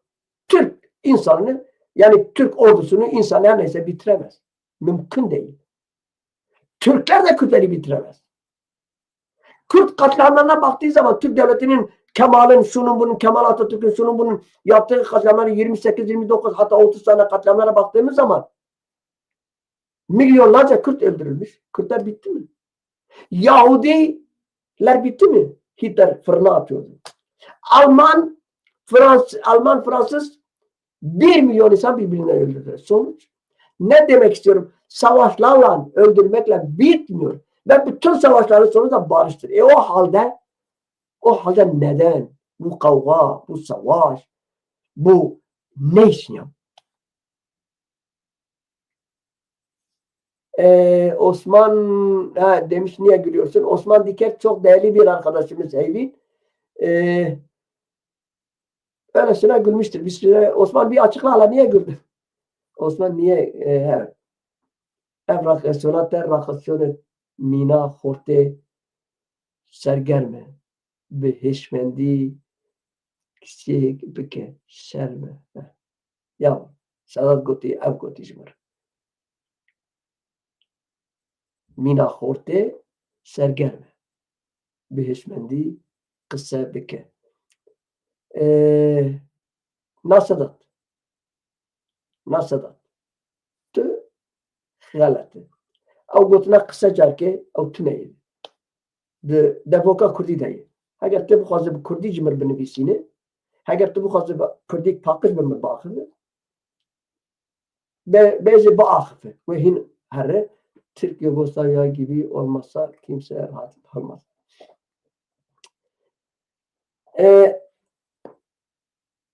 Sedat Çukur, Sedat Gumbay. Çima serê mi germakê mîna xorta? Sedat Efendi. İşte bêje. Anjî Sedat Bek. Birayê minî Kurd. Xwata Kurdî nexweşik jî nivîsandiye. Ji ber ez bi Kurdî dinivîsînim, hemû helbestê xwe nivîsînim, dixwînim. Neyse. Ez ne sergermim. Ez bê welatım. Bê nasame me.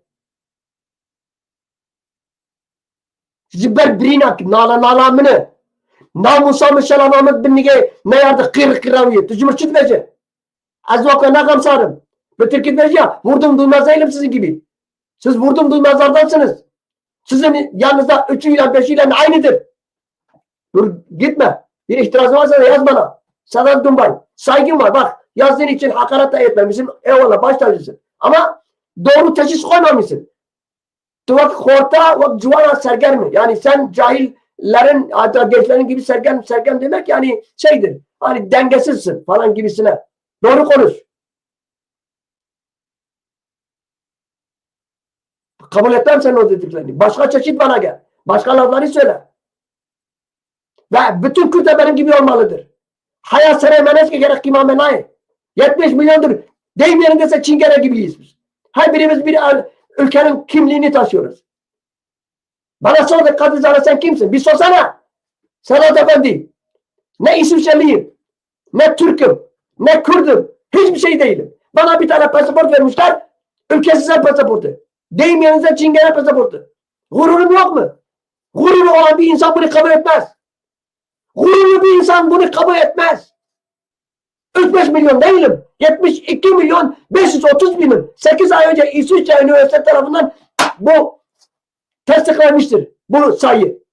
Konuşuyorsun orada. Nasıl olsa klavye, internet, laflazarlık, dilde bir karış. Tebeli olun. Kendinizi bulun. Kayıplardasınız. Ormana düşmüş kaybetmişsiniz yolunuzu. Kendinizi bulun. Kürtsen Kürtsün, Türksen Türksün. Bütün halklara da saygım var. Ben asla Türkleri dışlamıyorum. Arapları dışlamıyorum. Almanı, Gavur'u, Amerikalı'yı, Rus'u dışlamıyorum. Ben olanı söylüyorum. Kürt isem Kürt kimliğiyle yaşamalıyım. Ben öldüğüm zaman beni Arapçayla öldü. Kabristana teslim ediyorlar. Ahmet İbn Hatice. Bilmem Hüseyin ibn bilmem ne. Niye ben Arap mıyım? Allah beni Kürt yaratmış. Ben Arap olmak zorunda mıyım? Konuşuyor da Evra Çorata Mina Horte Sergermi. Yani genç insanların bilmeni. Doğru değil, ben doğru bulmuyorum. Keşke sen bütün Kürtler keşke benim gibi böyle olsa. Ben kimseye hakaret etmiyorum. Diyorum ki hakkınızı, hukukunuzu savunun. Bıçağın altında yatak koyun olmayınız. Türk'ün devleti var, senin niye yok? Arap'ın var, niye yok? Rus'un var. Ya Katar 180 bindir. Utanın, utanın Kürtler. Gidin kendinize okyanusa atın. Katar 180 bindir. Konuşuyorlar ancak birbirimizi yeriz biz. Böyle birbirimizi çekemeyiz. Birbirimizi yiyoruz. Kosova 800 bindir. İsviçre'nin içinde bir devlet var. 130 bin. Mukstein diye bir devlet. İsviçre'nin devletin içindedir. Neyse. Ya Sedat Gümbay canım kardeşim, dostum. Neyse her neyse. Kusura bakma ama senin o şeklin gamsallıktır. Türkçesi diyorlar vurdum duymazlıktır. Ya bizim Kürt olarak vallahi billahi gecemizi gündüzümüzü durmaksızın nasıl bu zulümden, nasıl bu kolonistlikten, kölelikten nasıl kurtulacağız diye bizim çalışmamız lazım. Ya hala bazen Kürtlere bakıyorum, vurdum duymaz. Dünya toz pembe. Oh, güllü gülistanlı. O değil yaşam. Yaşam bir lokma ekmek zıkkım yemek değildir ya.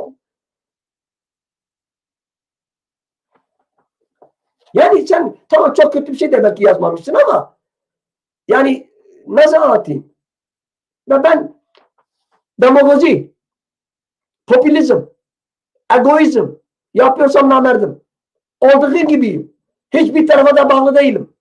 Hiçbir tarafa da yaslanmıyorum. Hiç asla. Birileri belki benim birilere mal eder. O ayrı bir. Hiçbir yere yaslanmıyorum. Bir kadrizan olarak. Yani ayıptır artık.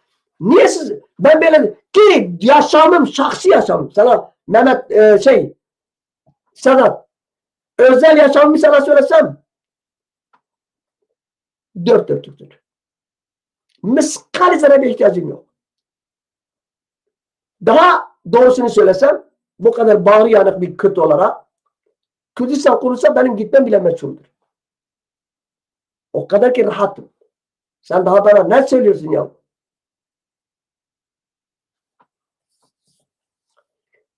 Herkese canı gönülden teşekkür ediyorum. Beni dinlediğiniz için. Sedat sen de kusura bakma canım. Gerçi hakaret bir şey yoktu ama yani ben istiyorum ki herkes senin gibi herkes birileri gibi olmak zorunda değilsin. Değildir. O da doğru. Ama bence 8 milyarın içinde bir Kürtler bir düşünmeli ya. Böyle bir silkelemeli, kendine gelmeli ya. Neden benim kimliğim yok, kişiliğim yok? Ben değilim neden? Neden ben olamıyorum? İşin gerçeği de odur. İşin gerçeği. Yani ben bazen o Katar'a bakıyorum, o kıçı kırık Araplara bak. Ya bir Arap şeyhinin devleti o. Arap şeyhtir o. Şeyh. Mir, bey. Devletleri var. 70 milyon Kürt'ün devleti yok ya. Yani ben devlet deyince yani kimsenin şeyine ne bileyim ben ya. Ben bir kimlik istiyorum ya. Bir devlet istiyorum. Bir kimliğim olsun. Ama o devlet de açlıktan gebersin ya. Ama kimliğim olsun, devletim olsun, pasaportum olsun.